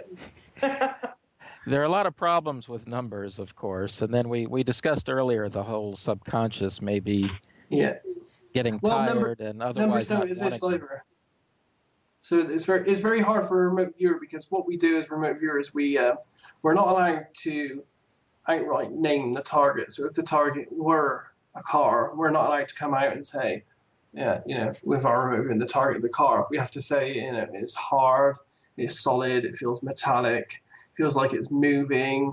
At the bottom of it has 4 round structures that smell like rubber. So we're describing the car in as small amount of detail as possible, in as much detail, without trying to name it. And the problem we have with numbers are that they don't actually exist. So me as a remote viewer, trying to remote view number 5, I can't tell you what color a number 5 is, or what it smells like, or what it sounds like, or what the texture of a number 5 is, because it doesn't exist. It doesn't have any of those details. For sure. And I guess the alphabet would be the same thing. Absolutely, yes. I mean, you can, and I have had some success at adapting a method to get numbers. So I have, and I need to give it more work. Again, it's like trying to find time to do everything. But I have started to create a ideogram language, a bit like what we have for our normal just outs of land, water, all that kind of stuff. I've started to create a language that seems to be an automatic process for me for numbers. There again, when you write a number, from 0 to 9 anyway, that's already a universal ideogram for a just out amount anyway. So numbers are already ideograms, and I'm just, I might be duplicating the process of trying to ideogram an ideogram. So. Yeah, this is a messy topic. Fortunately, I never got good enough to deal with remote viewing 8. Lori, you're going to say?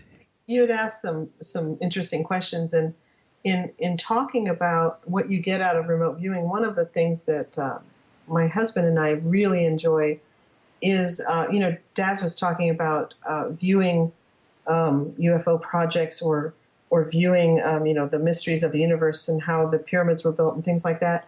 Another thing that you can do is, especially if you have a partner that's willing to get trained as well, is you can explore questions about upcoming events, or questions about, even other dimensions or other realities, and getting answers that way. I mean, we're talking about going way out there, and maybe this might test the limits of some people's belief systems. And initially, it sure tested mine, but I found that there are beings that are able to communicate interdimensionally, and you can communicate with them as a remote viewer. I'm sure that Disaster Cat also has experienced that, even as a psychic. But we actually use remote viewing and have gotten some amazing results. And sometimes those have come up unexpectedly while doing projects for people, which you had asked about, what kind of projects do we get? And in having people, for example, wanting me to view for future technology, that has led into some very interesting sessions that have ended up becoming pretty far out there in their results. And then also, I've had some requests from authors, like New York Times bestselling authors, asking for information that will help them in a book they're writing about a certain subject.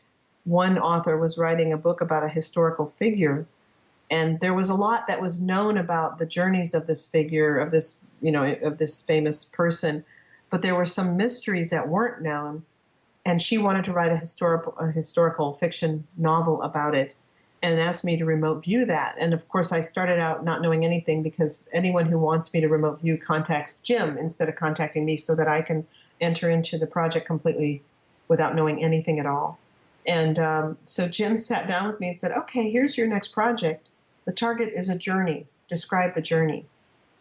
And so I, started describing this journey, and then he handed me a big sheet of tracing paper that had little corners marked off where he was going to match up with the map he had, but I didn't know what the map was, didn't have to see it, and actually plotted out on this tracing paper where this person had traveled, and then what had happened along the way, and numbered those places along the way. And then he was able to put that piece of tracing paper over the map.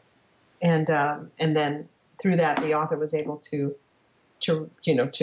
trace that and see where this person had traveled and what had happened in those places. Well, I can't let you go without getting into the question of those different dimensions and whatever. Can you comment briefly on who, what, when, why, how many, what kind of species? Well, are these like no bodies as we know them, as this etheric? Where are we in this? Can I see them in meditation? I think that really anyone could experience it if they were open to it and really willing to communicate. And I find that the willingness is a huge issue. So in one experience that I had, I was actually working a paid project, and this paid project had to do with a photograph. I think it was a NASA photograph, and I believe that it was from Mars. And so that was the picture in the envelope, so to speak. I was working it completely blind. I didn't have any information at all. And as I was describing this location, I was told the target is a location, describe the location. And as I was describing the location, I was kind of moving through time at this location and describing it through time. And my initial contact with the site, I immediately felt like I was on Mars. I was in a place that was extremely cold, and the cold was so intense that even though it was a hot summer day and I was sweating when I started the session, my lips turned blue, I was freezing. My husband had to wrap me up in a blanket. But then as we progressed through this, all of a sudden, I was viewing these structures, and when he asked me, when he asked me what the purpose of the structures were, I perceived that the top of the structures were both transmitting and receiving information. So he quickly said, "Could you move to the source of the transmission that they are receiving and describe?" And immediately, I was in a totally different place, and I was experiencing these beings that were a very beautiful color of turquoise blue. There were 3 of them, and they were communicating a message of concern for this planet and a message of love that was very profound. And they also communicated that they would be willing to communicate with anyone that wanted to communicate with them. And the experience was extremely profound, and of course there's quite a bit of detail that I can't get into on the show because I don't because of our limits of time. But what was very interesting for me was that I was faced with the dilemma of how to write all this up for my customer who was paying me, without sounding like an insane person. And so I wrote it very carefully and sent it in. And unbeknownst to me at the time, Mel Riley was also working on the same project. He was also a viewer on the same project. And the customer contacted Mel with questions about my report. Mel saw it and instantly requested to be able to talk with me. This was actually one of my first encounters with Mel. We've since become really good friends. But when he called me, he had the same exact experience that I had had. We had identical experiences. And that was pretty amazing to both of us. And for both of us, it had been a very profound, moving experience. And so, that's just kind of a little anecdote to answer your question, but it's just one story among many of some very interesting remote viewing experiences that we've had. Yeah, I was just going to say that I haven't had nearly as many experiences like that in my life as a professional psychic, but I also have certain amount of training as a trance prophetess, which I don't do outside of a religious context. Pretty much, I don't do it professionally. But in terms of trance and in dreams, I've often run into all kinds of beings, entities, animals. I mean, it's your classic. Almost the term shamanic it's very much misused and not usually in context, but that kind of anything from guides to things that you really want to try to avoid. And I don't know if you run into that in remote viewing or not. Sometimes you run into people who have passed on. Sometimes you run into beings that are just really hard to comprehend. Other times it's people beings with a message. Is that kind of what you're talking about? Yes, that is exactly what I'm talking about. And remote viewing in the more advanced stages, there are tools that you can use to actually communicate with, like let's say that I'm viewing an event and I need to find out what exactly happened in this event and what occurred, what led up to the event, what happened afterwards or whatever. And one way to do that is to actually go into, we have an actual column that we use for that sort of information. And you can actually go into this column and ask, what happened. I was working on a kidnapping case a while back, and when I tuned in on this person who had been kidnapped, I saw that there was a guard there and was able to actually speak with the guard. And the guard actually told me the name of the organization that had done the kidnapping. And this was in a foreign country. And when I turned that into the customer looked it up and found out there really was an organization of that name with the ideology that had been communicated to me. And they were functioning right in the area where the person had been kidnapped. And so I was shocked. I was like, oh my gosh, there really is an organization by that name. And my husband looked at me and said, why are you surprised? I was like, well, I don't know. But it really was, those kinds of little surprises happen all the time. They're delightful surprises. But, when you actually are able to communicate like that. And I think it's because we are all we are all connected. So are you asking the questions yourself? The reason I'm asking that one is because when I'm doing oracular trance, generally people are coming up to me and asking me questions, and then sometimes I just sort of see images in my mind and I describe them. Sometimes I run into beings and refer what they're saying. Much more rarely, sometimes something might sort of speak through me, but most of the time it's in response to somebody asking the question, as opposed to my going in and saying, well, I'd like to know more about this. And that sometimes happens in my own personal journeying, but not actually an oracular, like trying to find out something like a classic. This is based on a technique from the sagas where people were asking the woman in Iceland, what of the harvest? Will the harvest be good? If you're an agricultural person, that can be life or death. And so she goes and looks at that, and either someone tells her the answer, or she just sort of... Uh-oh. Did we lose her? I'm here. Okay. We couldn't hear you there, so why don't you try that again, that last sentence. Okay, what did we get to? So she's looking at the harvest, and they need to know what's the outcome of the harvest, and then we lost you. Oh, okay. So basically, she's asked the question, like, what of the harvest? And she either, she either sees something or she brings back information, and she answers the question either through, we're not really sure, either through somebody telling her something on the other side, like an ancestor, or from just seeing the answer. I know a number of people trained in this now, at least when we recreated it, and different ones of us get it different ways. I tend to sort of see images, but I know my husband, for example, he often has an ancestor that comes in, will tell him the answer, and then he repeats it.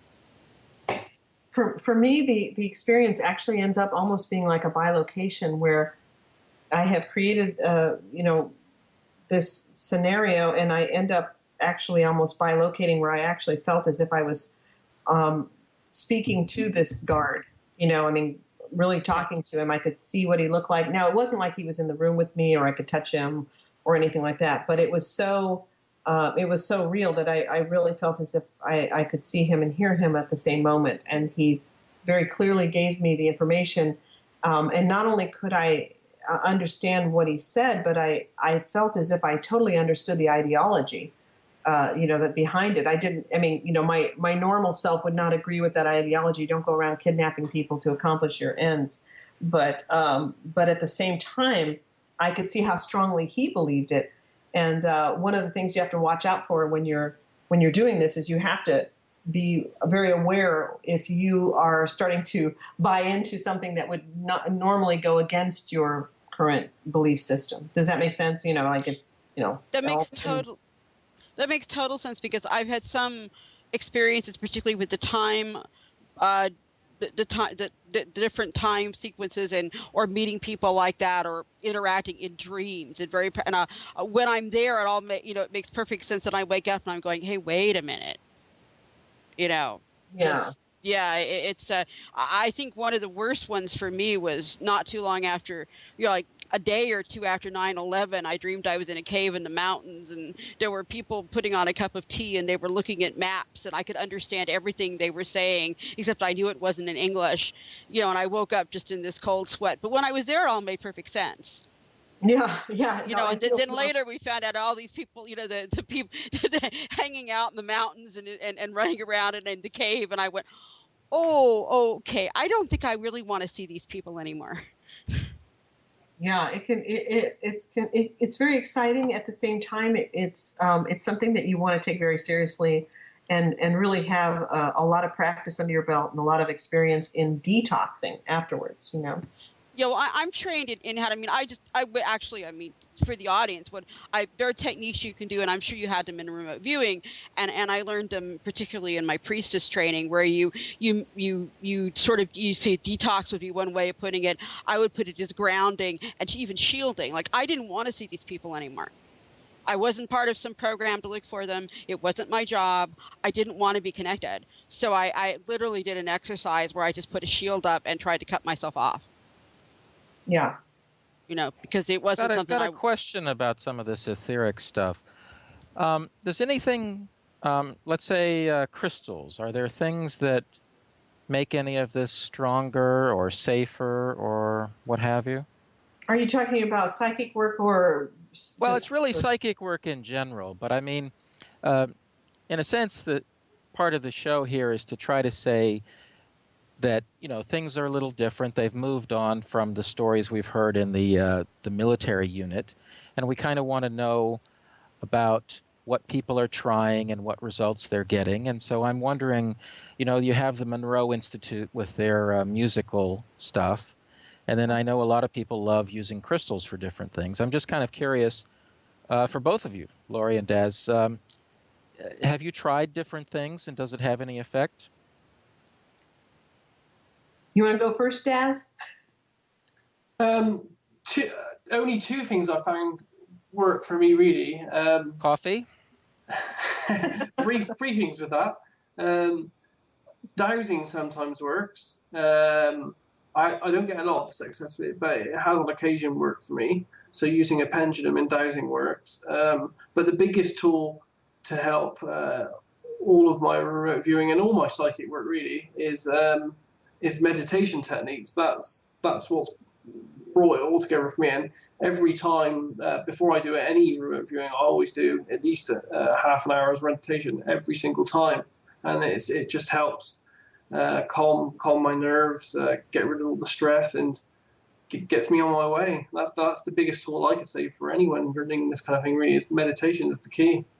Meditation is huge, and I don't know that they made that a universal thing. I know a couple of people in the unit that felt like meditation was a key, but now, I mean, we find that meditation universally is a great way to go. I don't teach my students that they have to meditate, but I do encourage them to try it and keep statistics to see if meditation increases their accuracy. I find that it really helps me when I meditate. I'm not always able to if I have to give an on-the-spot answer. But I found that other things that help include actually having to give on-the-spot information so that my subconscious mind learns to so that my conscious mind learns to let my subconscious just go for it. So we've done some exercises like sitting knee to knee with someone and having to tell them, as much as you can about them within a 1 minute time frame or a 3 minute time frame, a total stranger, or doing some different exercises to help get over the fear of being wrong, which I see in my students is the greatest impediment to their progress, is that fear of being wrong. Give yourself permission to make a mistake and just launch out there. And I give them exercises to do so that they learn to launch out and just, give the information and not worry about being wrong. Just go for it. And so we're developing, we're constantly, you asked about changes in this new generation.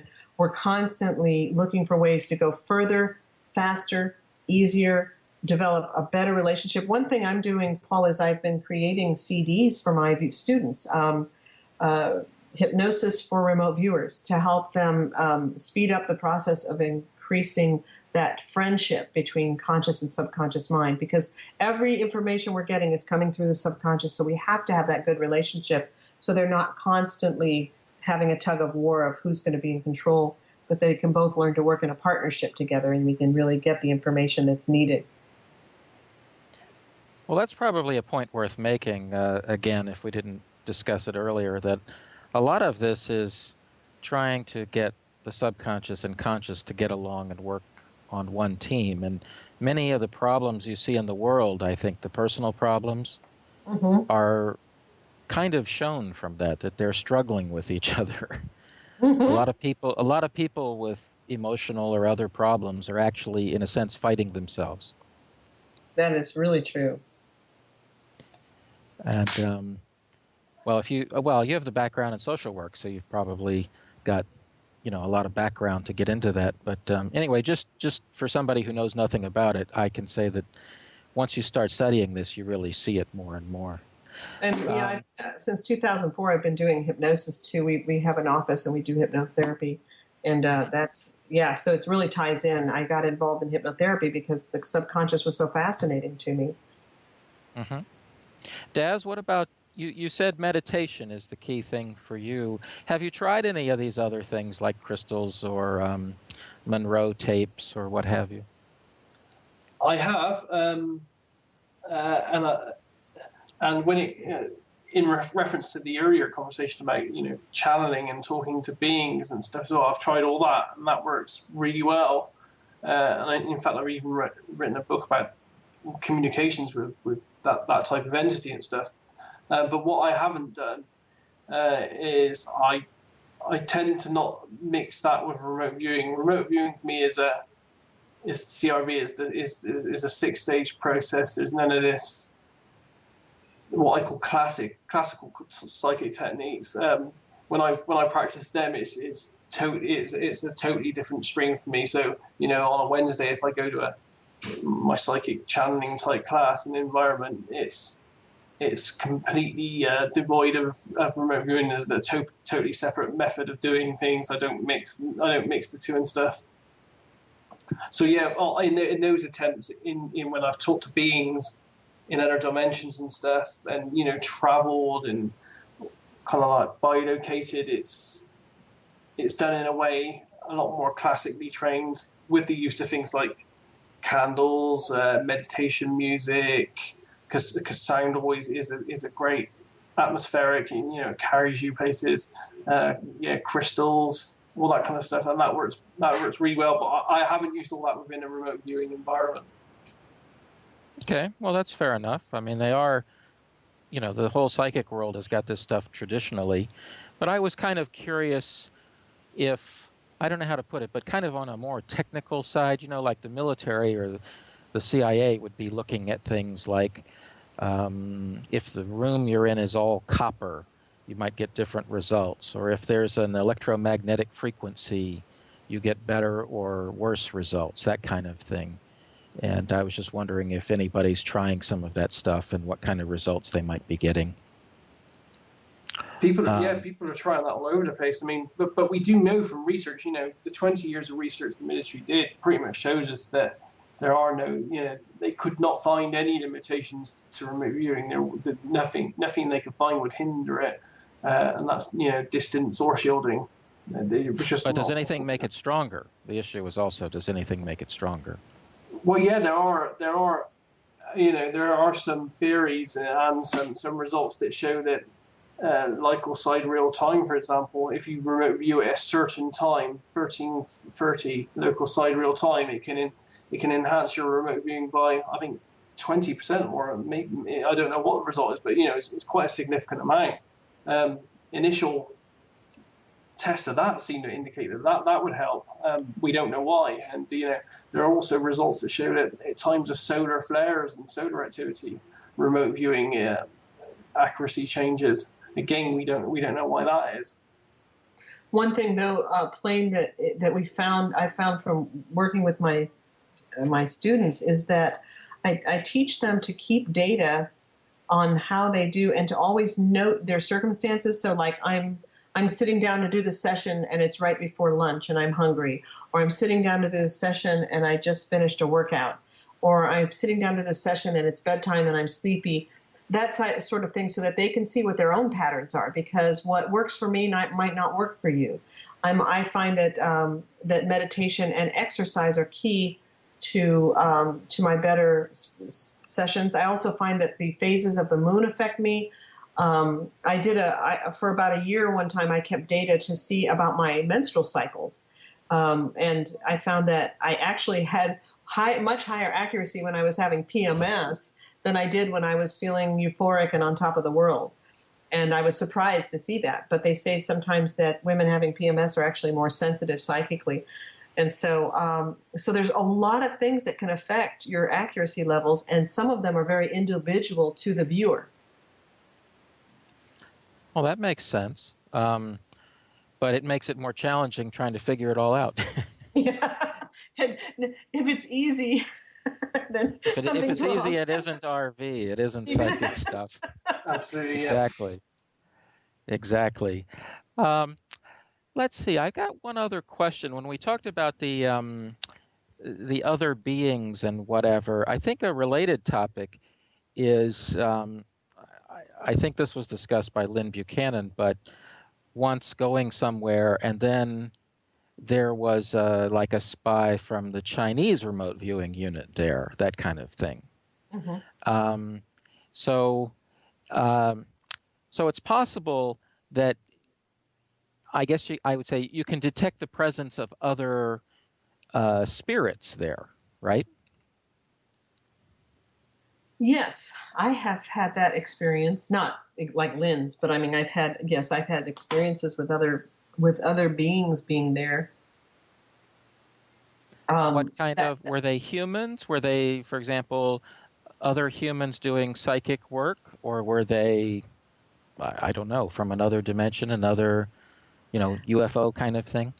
I have been tasked with viewing some UFO experiences, and I have encountered some beings that I have no idea who they were or what they were.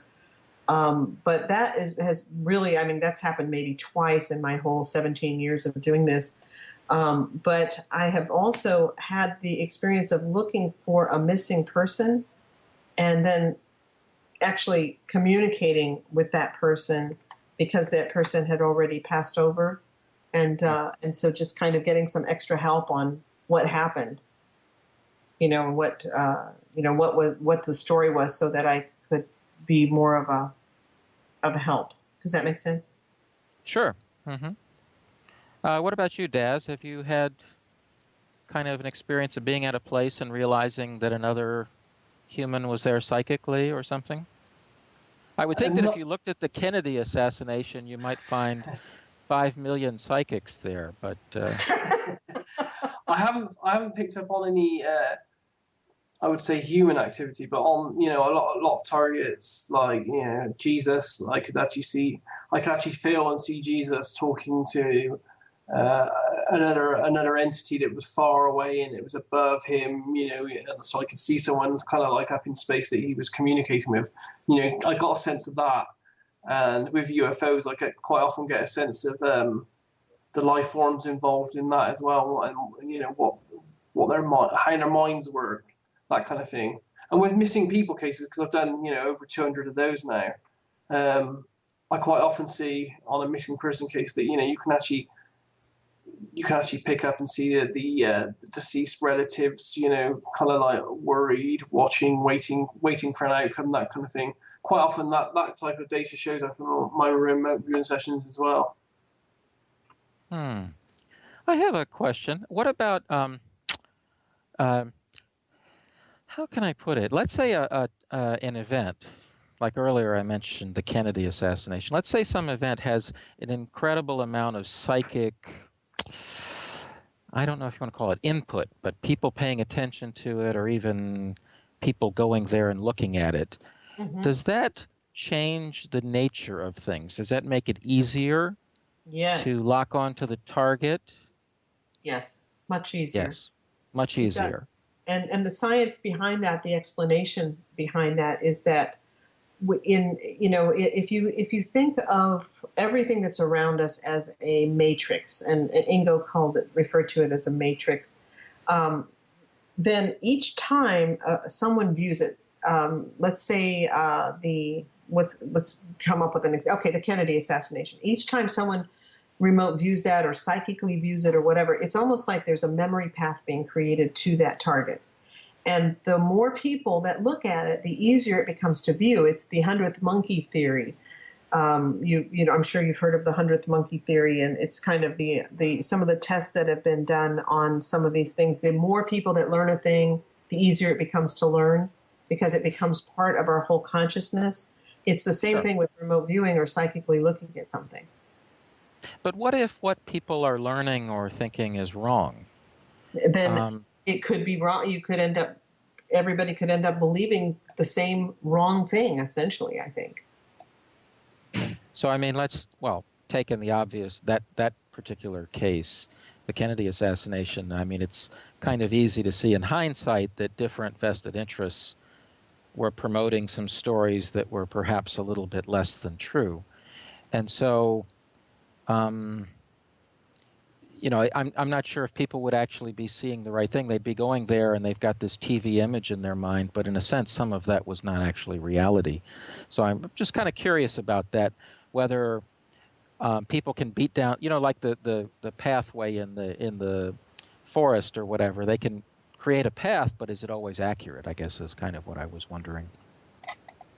Any thoughts on that? Well, go ahead. As an example, a couple of years ago, me and a group of remote viewers worked a target for the Hawaii Remote Viewers Guild. And we all thought it was a normal target. And every single one of the remote viewers all described a landscape, and there was flowing water in there was hills, and there were villages. And then when we were given feedback afterwards, it was only then we found out that the target itself, we all correctly identified the target, but the target itself actually wasn't real, it wasn't physical. What the tasker had done is in his own mind only, he had created this virtual place, this virtual location, and he created it so in-depthly that he thought about what the population would be like, how they would eat, their language, all this kind of thing. But essentially, the target wasn't physical. It only existed in his mind. Yet we, as a whole team of remote viewers, every single last one of us, all recorded pages and pages of data and sketches of what we thought was a physical, real location. So it goes to show that, even something that's a construct of someone's mind can be accurately remote viewed by someone, and we think it's real, even though it might not be. Well, what that implies, though, is that a construct can be put in the matrix. Exactly. So, right? Yes, so there's that idea that there might be, for example, alien life forms with more powerful psychic abilities or something. And so they might be able to put a baby rattle or something to distract us or things like that. Anything's possible. Anything's possible. Because our thoughts, every time you think something, you see, you create the universe around you. Our thoughts are almost real living things. they exist. Once you've had a thought, it's there in some kind of form. It doesn't disappear anywhere. Well, I would also think that some of this gets into the idea of sort of what you get a lot in magic, which is the creation of thought forms. And, even in amongst spiritual and religious people, the argument of, what comes first? Do people sort of recognize the gods, or do they inadvertently create them by thinking about them, or are they already there and you just realize them? But creating a whole virtual world like that, to me, that would be almost the essence of when you're trying to visualize something that some people take that very simply, and it's like, visualize $1 million. Well, that's not really what I'm talking about, although that's kind of the more popular imagination of it. But more like, if I'm trying to change something, or if I'm trying to learn something, and I visualize myself as already having learned it, you're sort of creating that thought form. And I think that's also what good authors do. So I'm really impressed, because I was going to ask about thought forms, and then you talked about this where everybody saw what this man created. And the question is, does it have a reality? I would say yes. I would say everything we can think and everything we can feel is it's there. It not become physical, but it then exists in some kind of format that anyone else can have access to. And this is one of the problems we have with remote viewing, because it's quite hard, because what we've also found, and it goes through the whole of science really, is the experimenter are actually become part of the experiment. So the faults, what I find with remote viewing projects is that the faults that the tasker has, the person that's actually setting the task, the mindset that they have really does affect the results that a remote viewer gets. He is an unwilling part of the actual whole experiment. And even the people that come later on that review the remote viewing sessions, that just look at it and analyze it and just maybe think their own things, they also, at some level of existence, become part of the target as well, and maybe even positively or negatively affect the results in some way. Makes sense. I mean, I think we have seen that in different psychic tests where, if you take a really negative attitude, it's a real turnoff to those on Absolutely. the other side. You just don't even want to be there. If they were doing a test of some sort, any kind of thing, and the guy observing it just basically thought what you're doing was revolting, right? And was morally outraged at your existence. The results are just not going to be very good. That's just the way it is. Yeah, absolutely. By the way, Daz, this thing you mentioned, this Hawaii Remote Viewing Guild project, was that in your magazine? You have a very interesting magazine that's free called 8 Martinis.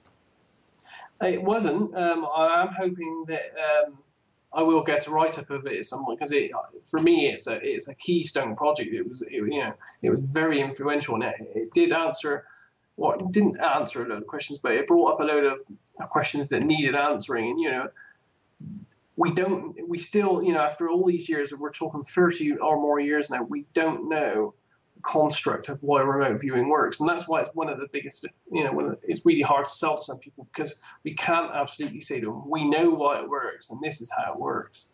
And what we're finding is, with the new physics that are coming out, and, all the theories of the quantum universe and non-locality, is that everything in the universe is connected. And faults are all a part of this mix as well. Intentions, the intention of the tasker, the intention of the people running the experiment can hinder or help the experiment in great amounts. For sure. And can this experiment be found on your website? It's not. I don't think it's in public anywhere actually at the moment. We had a discussion about it once the experiment was run.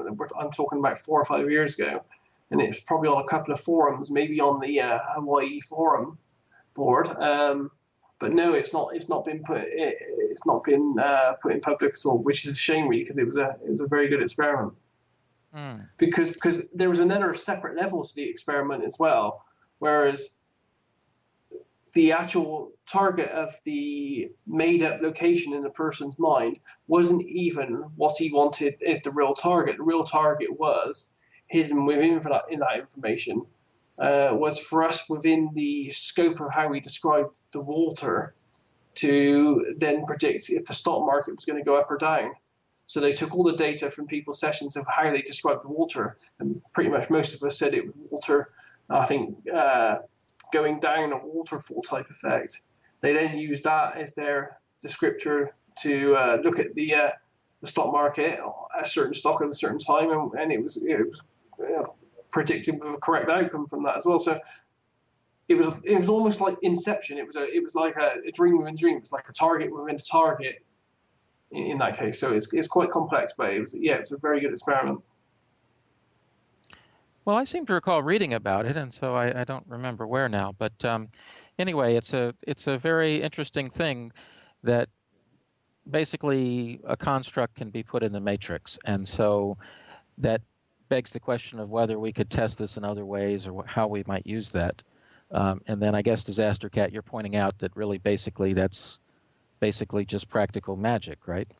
It's practical magic, and also it's a really classic, really early training that I was taught in psychic development as well as magical training, was to, when you meditate and you're learning to shield, you go within, you take a journey, a personal journey, sometimes with a guide, somebody talking you through it, sort of the hypnosis thing, or even talk it to yourself, and you go inward and then you create your safe place.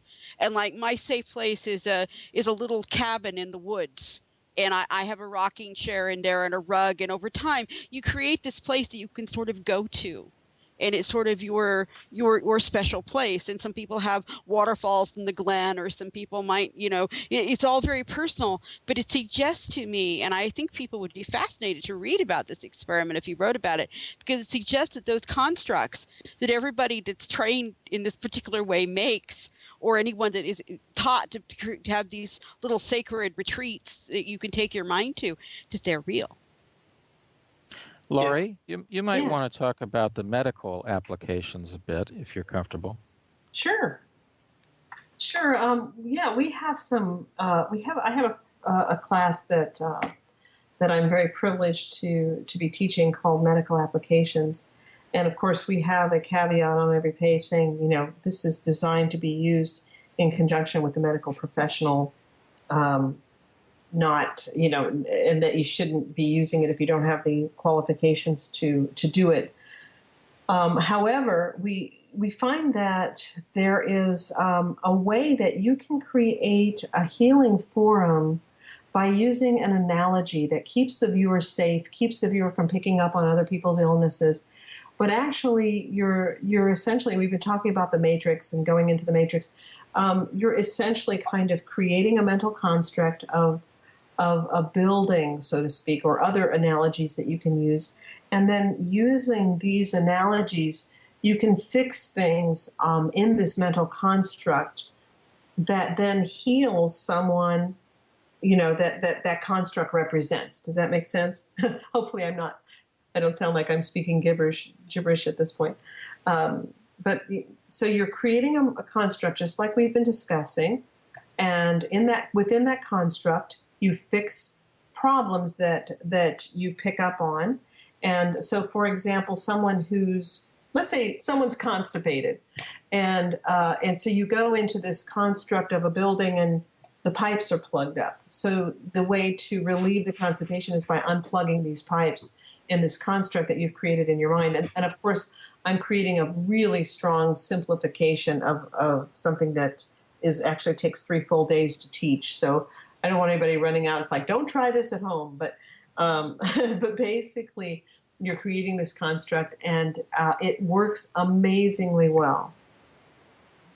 When I was, I had to have an emergency hysterectomy, and when I was recovering, I created a sort of a place where I had been to before, but I envisioned myself in a pool of wonderfully warm floating water with a rainbow, that the rainbow reflected and all the colors would come into my body where each one was needed.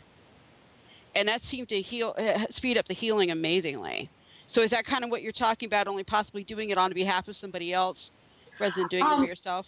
No, it's really it's very different from that. It's Okay. basically you're creating a set of analogies, and then you go within those analogies. Like, for example, if let's say that I have created my own building, and I imagine I go into kind of a hypnagogic state, and I allow myself, my subconscious mind, to show me what my building looks like.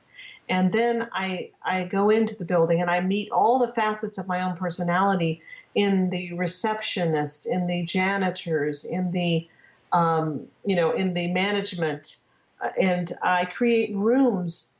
For example, one of my students said that she's a terrible housekeeper and she hates cleaning house. So she created a housekeeping department, and then she went into the housekeeping department in this building that she had created, and she talked to the head housekeeper and asked for help, and and suddenly found herself much more motivated to keep her house clean. And so there's a million different ways we could go on for quite a while, but there's a million different ways you can do it.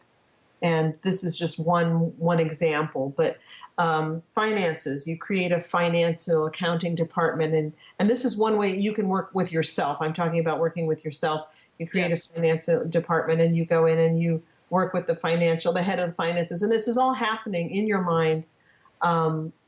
And then amazingly, things start improving with your finances. And then as you really work on yourself to a good extent, then you eventually can start working with others and helping them to feel better. And that's just one piece of this whole medical applications. This building idea is one piece of it, but there are several other ways that you can do it. Like many ways to skin a cat. There's many ways to go about the healing and using remote viewing.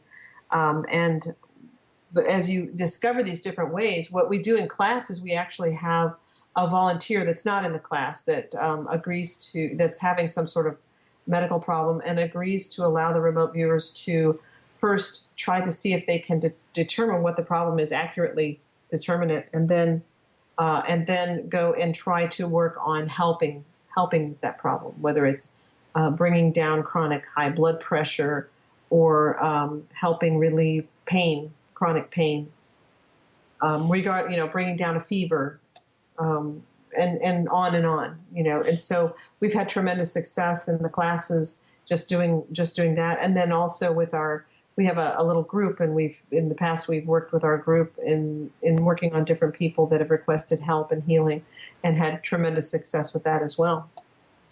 Is this upon your website? Because I think my husband, who is both a ritual magician, among other things, a rune master, and in med school, would be very interested. Actually, I don't have this on my website. It's something that we don't bandy about really openly very much, just only because right now there's so much, we live in such a litigious society that we have to be a little bit careful. We don't want to ever, step over a boundary that would then create tons of problems. But we do let people know that there are healing aspects to this, so that if they my phone number is on the website, my email, people can call us and email us, and we can talk to them personally and give them more information. And I do, on my calendar, I do put when I'm teaching a MedApps class. That's always there. I'm teaching one, in fact, in December. Yeah, because this is the first time I'd ever heard of remote viewing actually being used in a healing context. I mean, it comes up all the time, basically in kind of a religious context, but or even some psychic, you see it all the time, like both people claiming or possibly actually doing, psychic healing or things. But that's the first time I've heard of it with remote viewing. Well, I'm glad that we're able to talk about it, at least let more people know that is an application. There's so many applications, medical applications, crime or police and law enforcement applications, archaeological applications, and healing applications. And that's just to name a few of the many applications in which remote viewing can be a wonderful tool.